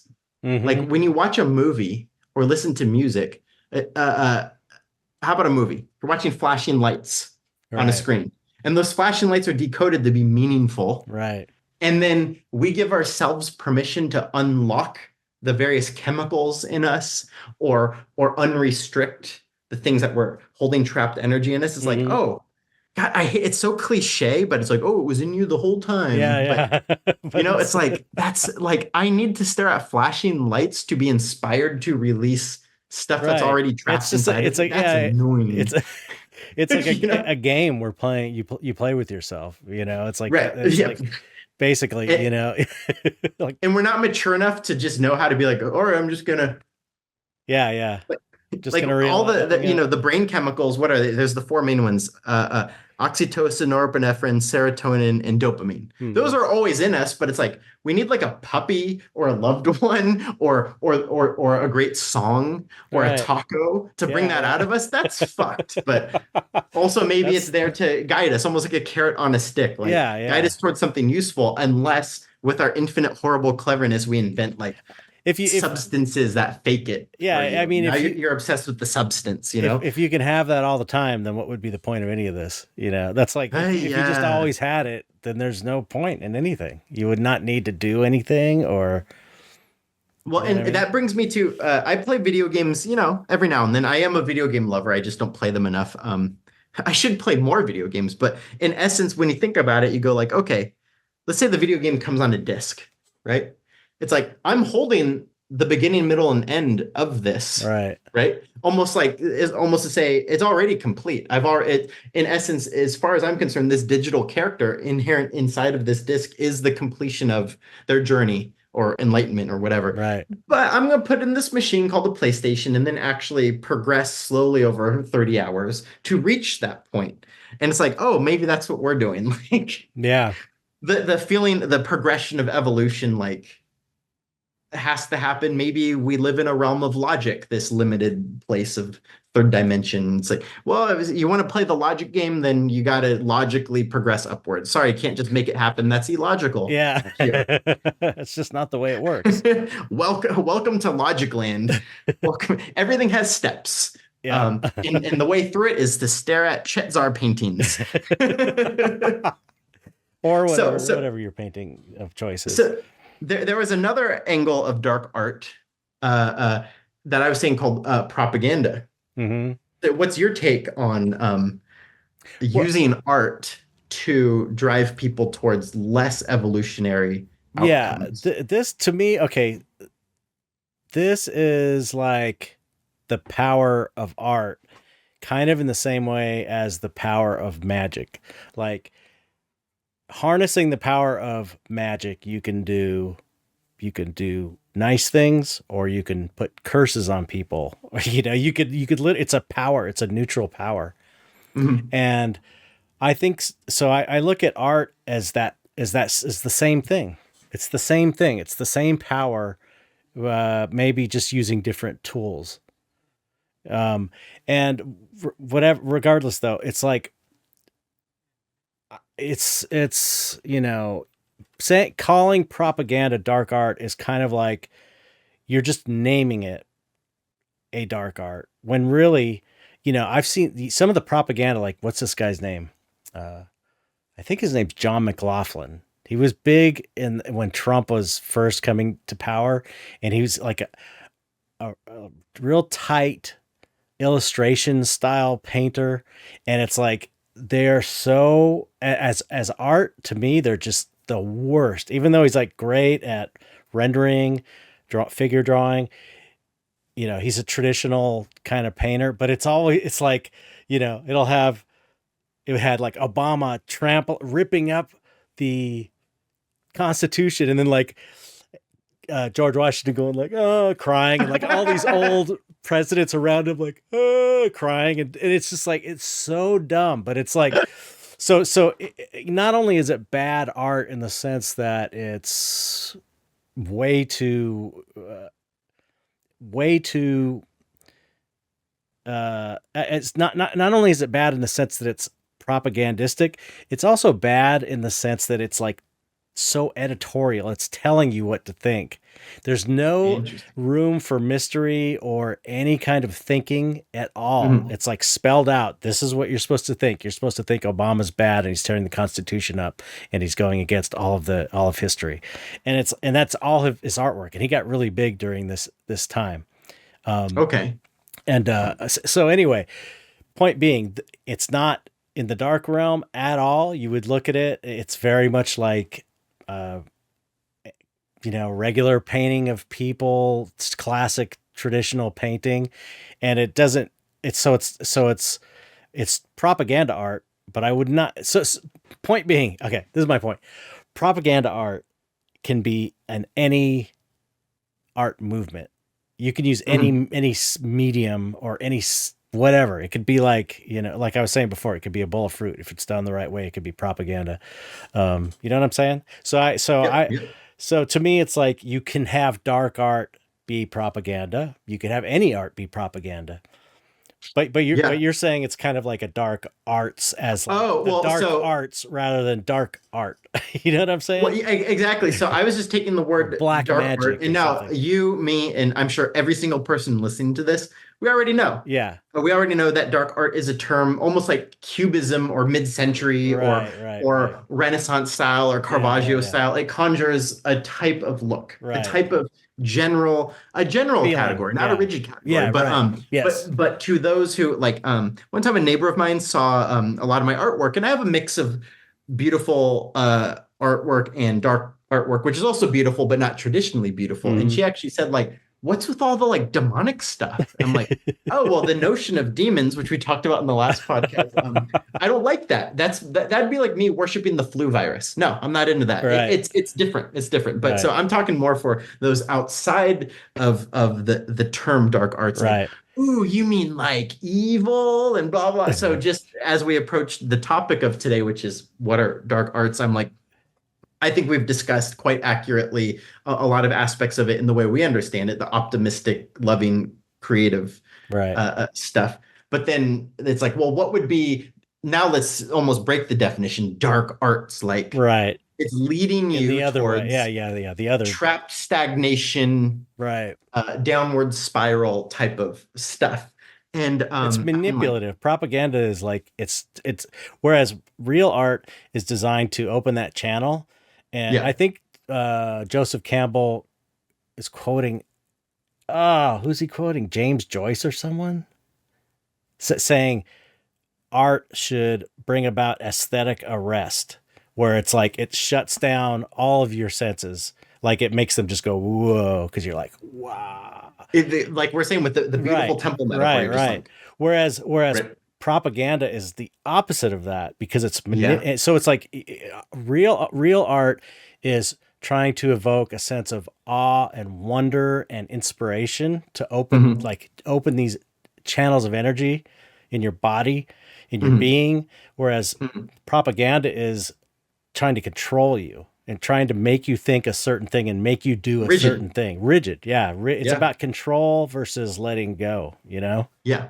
That's a really great way to put it. And also so convenient that it lines up with everything we've been saying. Yeah. So I've been researching it like a maniac. I'd say the entire month of January. It's now February 2nd today. It's like 24/7. All I've been doing is researching propaganda. How do ideas spread like a virus? Mm-hmm. And a lot of it is through artwork, Mm-hmm. actually. And there's sort of there's some I'm still a work in progress in mastering the understanding of this. Um, but it's essentially like first when it is that the painting you're talking about where it's like Obama ripping up the Constitution or whatever, Mm-hmm. and it's all spelled out for you. We could call that like the least powerful version. That's almost like it's not a big hard drive. It doesn't hold a lot of power to it because it's just telling you here's what you think. There's no Yeah. interpretation. Yeah. It's just what it is. And Yeah. you're preaching to the choir. So people who are into that, they're like, yeah, that Right. is exactly how I feel already. And yeah. Yeah. But you know what gets the simpler you get with the art or the symbol or the object, the simpler you get, then it holds massive power. So how about Right. this? If we're playing the politics game, there's a couple years ago, Hillary versus Trump. Well, Hillary had the I'm with her logo. I kind of forgot what it was, but it was like an arrow and an Yeah. H, I think. Yeah. Okay, so there's that symbol. And Donald Trump had the red hat that said, Make America Great Again. Mm-hmm. If you go to a Hillary fan and you show her both of those, the H would conjure feelings of hope and joy and like I'm going for that team. And you show them the red hat and it brings forth everything, all the negatives of how they feel about the red hat, and vice versa. You go to the Trump fan, you show them the same things and just flip it, right? Mm-hmm. And it is because it's so simple. Now we're talking the power of symbolism here, right? It doesn't actually matter that it's an H with an arrow or a red hat with a certain font and white letters. It is that you took the object and then you told everyone this is what it means. You connect it to a team, and the team has a list of ideologies. And depending who you are, you love or hate those ideologies. Mm-hmm. And then you hit people over the head with both of those, especially in the media, over and over and over. And after about 6 months, they're trained to react this way or that way. Right. And then their emotions are now filling it up. And now the power of symbolism is you have a simple object, you give it some intellectual definition. Now it's a cup, right? Mm-hmm. And then you yourself are pouring in, you're encouraged to pour in all of your hatred, all of your hatred into it. Right. And then now whenever you see a certain thing, you feel hatred. And that hatred either makes you run towards a direction to cure the hatred, or lean into it and act on it and stop those that you hate, right? So it's like artwork, if you train the masses just a little bit and enough, you're almost Manchurian candidating that certain people. I'm not saying everyone falls for this, right. But and I'm not just saying politics. Politics are this a is very the easy one. principle But even behind advertising and everything, and corporate logos and that. It's the same kind of idea. Yep, right? Yep. Like, for example, I'm a movie dork, and I live near an AMC theater. So when I see the AMC logo, I actually kind of get happy. Like, yeah, that's that place with the popcorn and the nice seats. Yeah. And I sit there and for 2 hours, I'm like, yeah, because I just love movies so much. And I actually, they're actually almost like a very light spiritual experience for me. I go by myself more than not. I want to be by myself. I just want to, it's my own thing. And then I leave. So I see the AMC Theaters logo and I'm like, yeah, joy. Yeah. Apple computers do me well. So I see the Apple logo. I'm like, yeah, that's the thing that helps me get things done. Right, Yay. right. But this is the same as religion and all of this stuff though. And I'm not saying it's bad. I'm just saying like the church with the crucifix, the cross, it's symbolizing whatever. It's symbolizing this movement, this belief system. And, you go into a movie theater, that's like your church, I go to a gallery. It's like the art church, it's the same kind of thing, but the AMC logo is going to conjure feelings of going to the movies when you're a kid and all this stuff. And in theory, this is the same as the cross for some people. They're going to remember that feeling of being in that big epic church. And so it's like, I don't know, propaganda is it's like a double-edged sword. It's not necessarily evil, maybe, it's I guess I think it's more what's the function of it. Right, is it leading you towards cause your own authentic evolution? Right. Because you could have you could shrinking you down into a box. Right. You could have, in theory, you could have propaganda for enlightenment. You better believe that's what esoteric symbolism is. Right. It is propaganda. Once you learn, we're talking about the book stuff versus the intuition. Once you learn a little bit of the book stuff, then you're actually filling it in with your own bullshit. But instead of the hate and the fear of the political propaganda that I was mentioning, it is actually how can I've committed to how interpreting this as how can I improve? How where am I doing it wrong? And I should look at that. And how is reality as it is? Death and impermanence is part of it. I should really make peace with that. I should understand the nature of suffering, do what I can to avoid it, but also know when leaning into it temporarily is part of exercise. Right. physical or non-physical. You know what I mean? Mm-hmm. So in essence, spiritual esoteric symbolism, it is propaganda. Yeah, what a You know what I trip. mean? It's a trip. And dark art often is also because I'd say more often than not, at least, how about I'll just make a guess. Half the time when I see dark art, there is the artist is coming from a place of depth. Maybe like yourself, you're not entirely sure, but you know you've opened yourself up Yeah, to yeah. something bigger. You know Right. what I mean? Mm-hmm. Where the darker political or marketing propaganda, it's opening yourself up to what they want to program you to Right. do to Right. make you a little wind-up toy puppet to do what Right. they want. To A little manipulate. group of Yeah. people or a dictator or a Right. team. And that's maybe a very fascinating thing if people go, dark art isn't that evil, then you go define evil, Right. Yeah. define beauty, define what is the functionality of what it's doing to you. You Right. know what I mean? Right. And that's Right. actually like, maybe this is kind of new. I'm kind of like hitting these realizations as I say it right now, but it's like maybe dark art as we know it, as you do it, as your podcast expresses it, is actually art of a certain genre and aesthetic, often with macabre Mm-hmm. um, aesthetics, often with meanings of we're approaching the hidden stuff like ego, anxiety, fear, Yep. impermanence, death, regeneration. And it's more likely than not aiming you towards an opening of life energy as Yeah. opposed to the opposite. This is fun. I like this. I like this definition. This is cool. Listen, Okay. listen, listen. This is okay, this is a trip.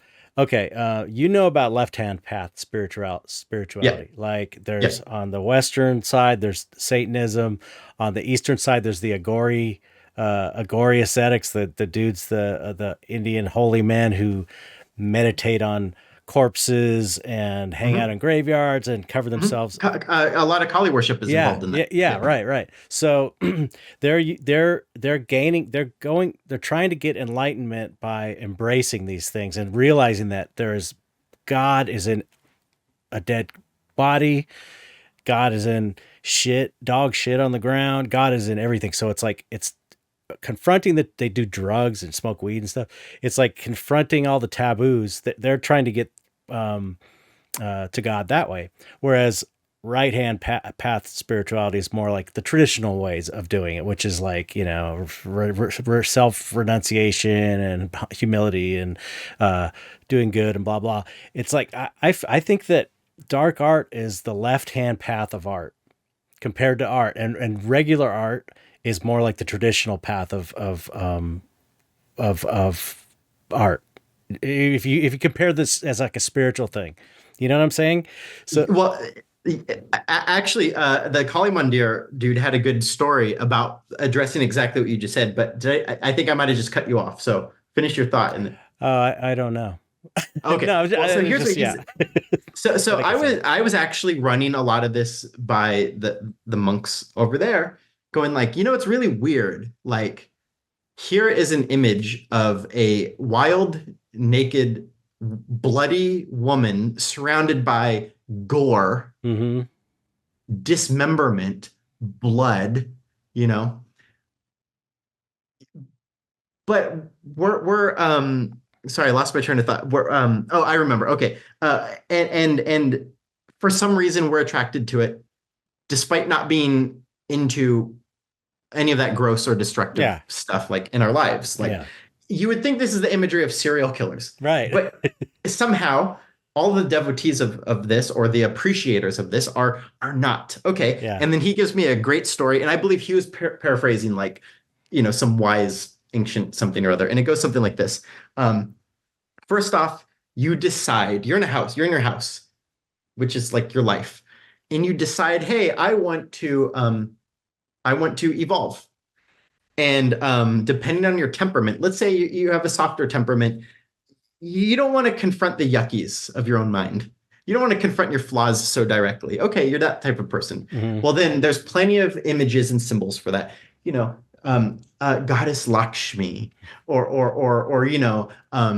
Our Lady of Guadalupe, whatever it is. I'll keep it Hindu. Okay, Mm-hmm. a goddess Lakshmi, these beautiful goddesses with bound up hair and beautiful outfits, and they're holding a vase and flowers and food, and they're so pleasant. So that's almost like a little girl knocks at the door and opens it, and she goes, "Here, take my hand. Let's take a long walk around the garden and just look at the beauty and all of that stuff." Mm-hmm. And eventually, when we're done with our walk, you'll be evolved and enlightened. Okay. But it takes a long time, right? It's like, all right, then a different type of person, maybe people like you and me, because we're silly, we go like, oh no, I'm okay with embracing this weird, dark, macabre stuff. I am aware that I'm flawed and ridiculous. I'm aware that the world is filled with yuckiness, and Right. I'm willing to look at it because I want the whole picture. Mm-hmm. I want to combine opposites of reality, and reality has a lot of gross things, including myself. Right. Where I'm lazy, where I'm scared and anxious, etc. Okay, then so there's a knock at the door, and instead of a little girl knocking at the door, you look through the peephole, and it's Goddess Kali, and she rips you through the peephole and skins you on the way out, and you're done.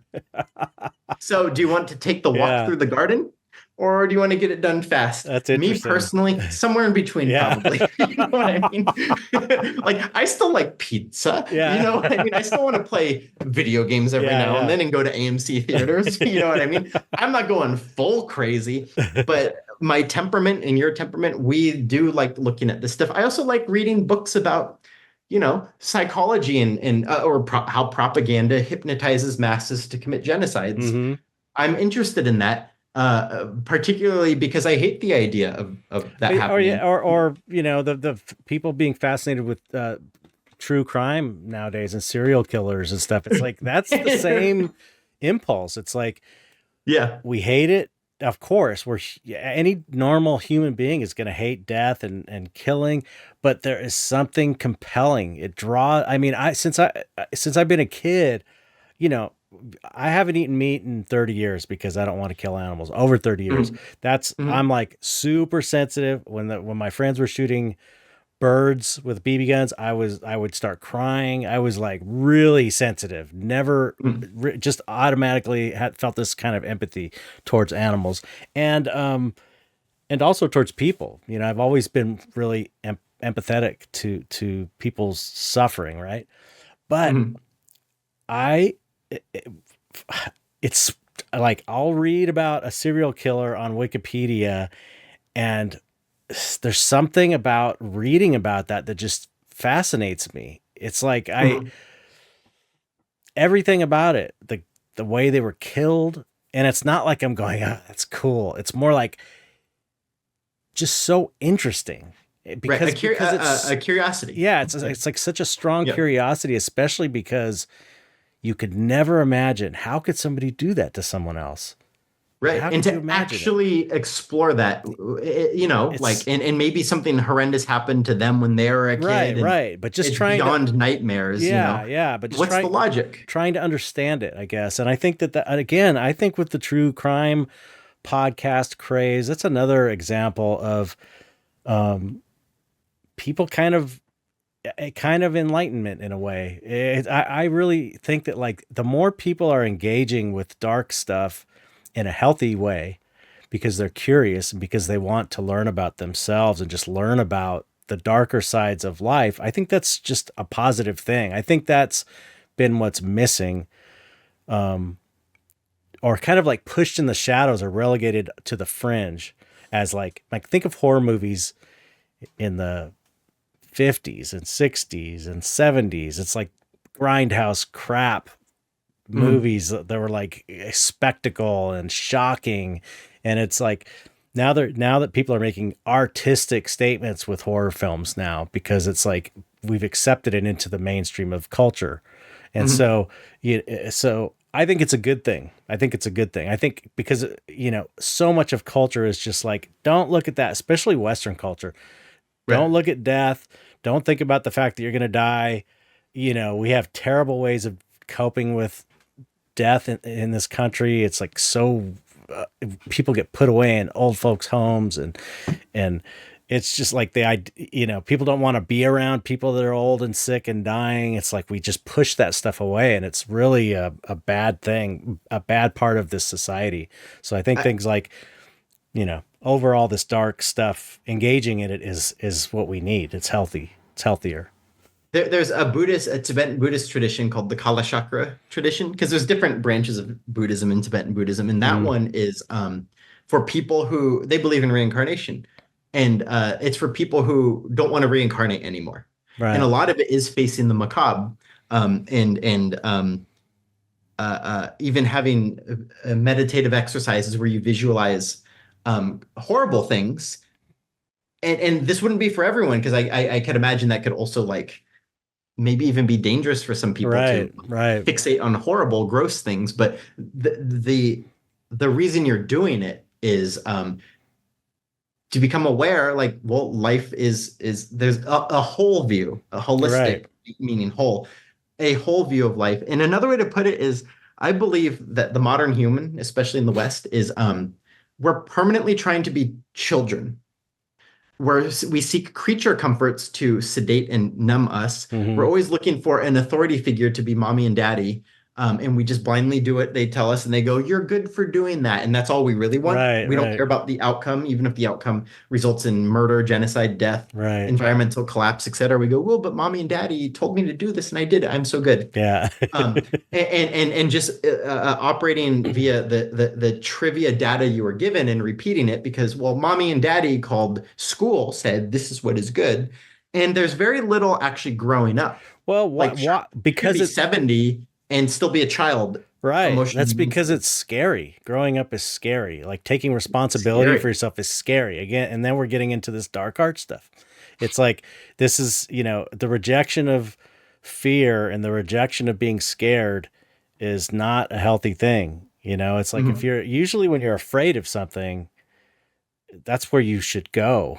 Like or explore. That's what you should explore. The thing that what's the Joseph Campbell, the thing that what does that saying? The thing that the cave that has the dragon is the cave you're afraid of is the one you should seek its Yeah, I treasure or know I forgot the quote, something but like that. yeah, but there's all kinds where it's like it's funny. I'm brain farting on the quotes too, but yeah. And in that case, it would be the dragon hoarding the gold and kidnapped the virgin princess. Right. You have to go in and face the dragon, and the reward will be the gold, which would is wisdom, and the virgin represents not a virgin woman, but why woman?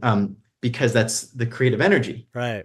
right? Yeah, the Because pure creative well, energy. gives birth. That's why the female symbolism, and then why virgin potential that is unlimited, much like a Right. blank canvas, Right. and that your life can be that. So you fight and remember we're talking about snakes earlier. That's what the dragon is. It's like, okay, it's the misuse of your energy. Mm-hmm. It's the trapped energy that's becoming a monster. So you Mm. confront it, you defeat it by mastering it, and then what do you get? The gold, which is the wealth of wisdom, Right. and you unlock some creative energy. And Mm-hmm. I believe every single psychological problem is in some form trapped energy and Yeah. just releasing it. I mean, psychology means psyche, soul, ology, study of the under the paradigm that the soul is what holds our life energy. Mm-hmm. And through our ignorances or our traumas, we protect ourselves by sort of covering it. Right.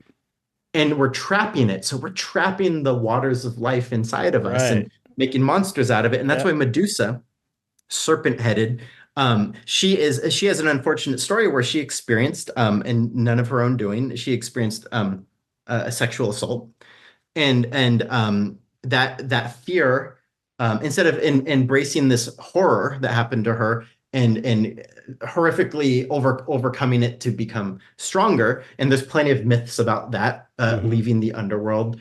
In her case, it's what happens when you, man or woman, experience a trauma, and it traps you, and it traps your energies. You have trouble expressing the radiances of life energy, and so then your snake, which is your energies, because your energies are like a snake, and if you handle them wrong, if the snake is pointed downward, it will trap you in stone, Mm-hmm. right? Which is the definition of evil, to be trapped in stone. What you Right. actually want to do is you want to have the snake be aimed upwards, especially overcoming the entrapments of traumas and fears. And when it goes upwards, much like the staff of Hermes or the Mm-hmm. caduceus of the medical logo, above the serpent is always a circle Mm-hmm. with wings, and that circle is the epitome of life energy, the source of life energy, or as you put it, when you're creative, when the energy goes into you, Mm-hmm. you express it. So, facing these things like the Joseph Campbell thing of facing the dragon is basically facing the misuses of energies in your own self. And maybe they're misused because of things that happened to you that weren't your fault. But Right. inevitably, the reaction is they're trapped and they're becoming toxic. Right. And like that, that's it. Snake goes up, good. Snake goes down, bad. But actually, there's one more piece to it. And this actually really goes back to the first things we're saying. There's two snakes, in the medical staff or the Hermes staff, you see them Mm-hmm. doing that. Those come from ancient India, I believe pre-Hinduism, pre-Buddhism. So just whatever, like we barely know where it came from, but those snakes have names, Ida and Pingala. Hmm. And one of them you could give the upward triangle logo to, and the other a downward triangle. And one is the energies in you of action, and the other is the energies of relaxation. One is the doing, Mm-hmm. the masculine fire, and the other is submitting Right. and doing this. You know what I mean? And they're like, once you get the doing and the submitting in perfect harmony, aimed towards evolution, you open yourselves up to the higher creative whatevers. That's why this ball at the top of these symbols has wings, because the wings represent higher, Right. up there, like birds, right? Basically the whole guide to all of this, and maybe one of the things that dark art can do if you engage it in a certain way, is get both of those snakes, right? First, when they're in dragon form, you fight them and you free them and you aim them upwards, and then they are what unlocks what's higher, which is, so the thing that was once your foe becomes the thing that unlocks Right. your Right. being trapped. Yeah. Yeah. That's so Yeah. interesting. Yeah. So, okay. So what I was getting at, just to reiterate, Yeah. I wonder if, as I just wonder if, okay, if we assume that what I was saying is true, which is we don't, in this country, we don't deal with death well, because Uh-huh. that's the underlying. I believe that the underlying fear of everything is kind of a fear of death. I think of the dissolution of the ego. It seems like, Mhm. ultimately that's the biggest fear, and that's something in this culture we don't deal with well, is death. Mhm. So I think that what happens is things like true crime podcasts, goth culture, dark Mm. art, horror movies, heavy metal that's got really dark themes. All of these things pop up naturally out of culture because we need to deal with that, because it's Mhm. stuck. That energy is stuck. So when when an artist, it's like when an artist is stuck, we need to express it, the thing. There's something inside of us that we need to get out, we express it through art. And so Mhm. it naturally is coming out in these dark art ways, because Mhm. and they're popular. They're popular because people like them, so they become popular. Um, and so it's like it comes out of the underground, and it arises out of a necessity to deal with death and dark stuff. I think naturally it comes up. Yeah, and it's actually a pretty safe way, as Yeah, opposed to, um, I don't know. meditating on a corpse. Yeah, yeah, like, yeah, when hardcore tantrics go and meditate in Eat the brains of, cremation grounds in the yeah. middle of the night, which, by the way, not for creepy reasons, but for facing fears, Right. overcoming it. Can you experience a place of fearlessness in such a creepy place? Which That's is, one yeah, which is like So this is such yeah, you haunted look at, houses, or free spook houses that we go to. It's the same type of thing. yeah. Facing these things, and learning to, like, enjoying the rush of it. Mhm. Enjoying the fear rather than like hiding from the fear. It's like you're integrating the fear in a way that's like fun and healthy. Yeah. I'd say probably the most dramatic piece of dark art I've ever seen um, is a goddess called Chinimasta. Hmm. I think it's Chinni. Google around and the image will come up, and it's a goddess who's cut her own head off, Yeah. holding the Yes. head. On the left and the right of her are two kind of like demon children, and from her decapitated esophagus are three streams of blood. One is feeding demon child one, the other is feeding demon child two, and the third is feeding her decapitated head. It's It's like, amazing. wow, that is as crazy as it Yeah. gets. Yeah. Oh, and often, and sometimes she's standing on top of a couple having sex, and like you see the dick and the vagina and everything. It's Wow. like, that is as crazy as it Yeah. gets. Yeah. And sometimes it's when it's painted, it's not necessarily high craftsmanship painting technique, and other times it is. It doesn't Right. matter. It's like that is compelling. But then when you look into what it, so first that alone is like what, and Yeah. maybe part of it is going, what can this possibly mean? Which, by the way, in these true crime podcasts and shows, so much of what engages you is what is going on Right. here. Yeah. It's a Yeah. mystery. Yeah. And Yeah. then as you go to solve the mystery of what is going on here, what can this mean? This is so grotesque and fascinating, but is there a logic behind it? Then as Right. you dig into it, you go, sometimes, Yeah. Yeah. not always, but you Right. go, that's really profound, Hmm. cool. You know what I mean? Right. But I don't think dark art must have an educational aspect. But I don't when either. it does, I do think it's the most potent of them all. Yeah. Yeah. And personally, that's what I am really drawn to. I don't know why. Maybe because I read Spawn as a kid. I don't know. Maybe I was born that way. Maybe it's her fault, this Queen Eileen. I don't know.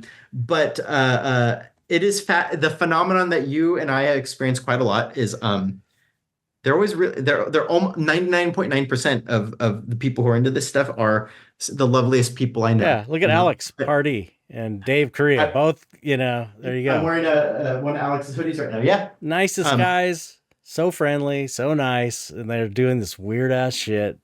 Yeah, Dark actually, this artwork. is I busted Oh, this. I zero found friends. this in my closet. Nice.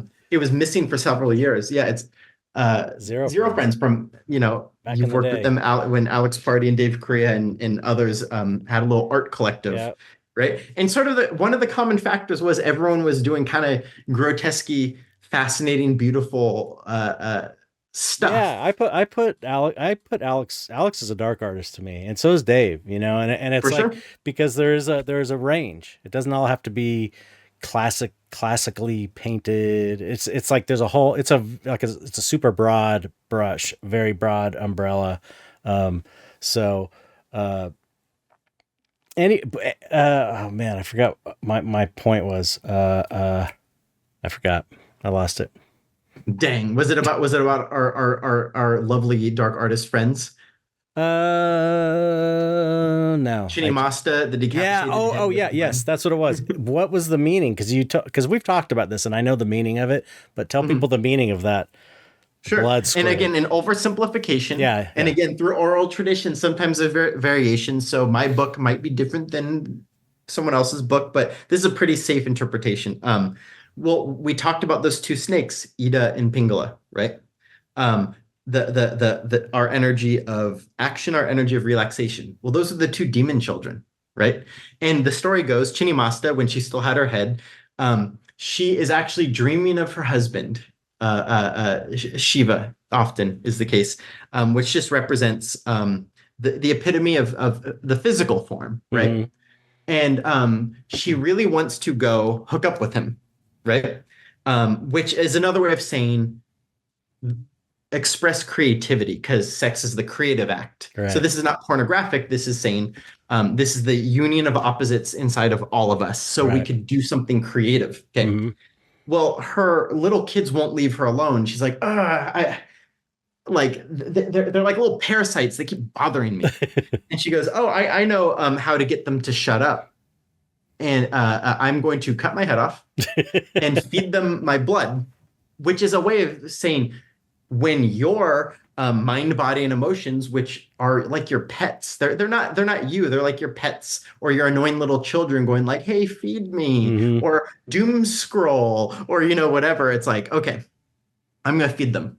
Um, So she's spraying the blood, and they're catching it. So that's to say, your feeble energies of your mind, body, and emotions are now fed, but she's also feeding herself, Right. right? And that is a representation of a third energy that comes up when you have appeased um, Ida and Pingala in an upward direction. A third serpent or a third energy comes up, and here's a hip word these days, the Kundalini. Yeah. And that is the energy that then rises above the limitations of mind, body, and emotions. So by deciding to feed herself in the highest way possible, which is the creative act, she feeds herself, and the side effect is she's feeding her lower habits. How about that? Her children. So the great moral of the story here is, if you aim at the highest possible meaningful goal, creative expression, creative work, you don't got to be an artist to do this. You could be a chef cooking food. You could be a doctor healing people. That's what I mean by creative expression. Right. When you're expressing your purpose to the highest possible meaning, you are also quelling those annoying little voices in you. The energy of relaxation might be, come on, take a nap. Come Right. on, just take it easy. And the other might be, oh, I got to do the chores. I got to do the tasks. I'm so anxious. Those are actually appeased when you're feeding your higher meaning, right? And it's like, that's cool. true. Yeah. I bet when you have an art show, or when I got something to film or something to write, when I am lost in the good way, lost in the productivity, everything else shuts the fuck up. I will not be tempted to procrastinate. Right. I will not be sidetracked by shopping on Amazon for shit I don't it becomes need. easy to do. It's like it's easy to it's there's no temptation, because you're just like totally fully engaged in this thing and totally satisfied, and you don't need to be like get distracted. You don't need the distractions. And sometimes images of this above her head, which she's cut off. Oh, and by the way, and also the cutting off the head is also cutting off the ego in this process. Just to say, this isn't about what my ego is hungry for. All right. It's about what this higher part of me is hungry for. Because ego might be in service of the higher thing, but sometimes it's more like, oh, I better do the thing that makes me get likes on Facebook. Right. You know what I mean? Yeah. That might be a side effect of doing if you, it's like you're the goal. Yeah, the spirit should be controlling the ego. The ego. So sometimes above her head is floating this triangle and that triangle, what we know as the Star of David sometimes, but it also, that is that Star of David looking symbol is in like every, like it's in Buddhism, it's in Hinduism, and in this case, it's the union of opposites, right? And the reason she's standing on people having sex is, again, the union of opposites in yourself has to be going on for you to be able to do this.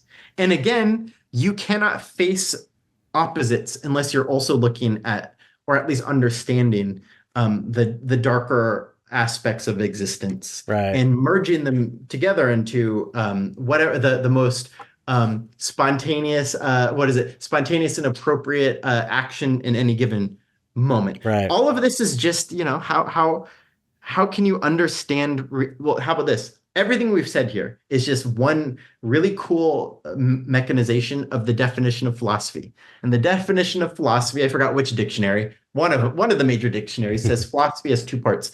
What is the nature of reality? And how are we to move forward in the world? And that's it. If you do that, all this cool esoteric symbolism stuff we're talking about figures itself out, especially know thyself. Because that's part of what is the nature of reality. What's going on in me? I have a couple different computers going on inside of me. So some of those computers are the computers of repression and fear and blockages and rigidity. Maybe it's protecting me from the traumas and scaries and anxieties and fears of life. But the day will come where I got to be a grown up and just open that stuff up. And more than anything, I believe art, be it any art, movies, paintings, music, those are some of the most powerful, if not the most powerful ways to open people up. And especially if you're not doing it in the propaganda way, if you're doing it in the, I'm just going to help open you up. I'm not going to tell you the details of it. That's up to you. Whatever this is, this beautiful thing will open you up. And then your own unique whatever can come into you. And then much like a good plant, you'll grow up towards that thing that's opened up in you, and then you blossom yourself. And I think the epitome of all of this is going back to the plant metaphor. Number one, what is the nature of reality? Well, what kind of plant are you? Are you an orchid? Are you a cactus? Are you seaweed? Mm-hmm. You know what I mean? Well, know that, okay, and I need this type of soil. I need this type of water. I need this type of sunlight in this amount. Cool. Go there. Right. Literally or metaphorically, go there.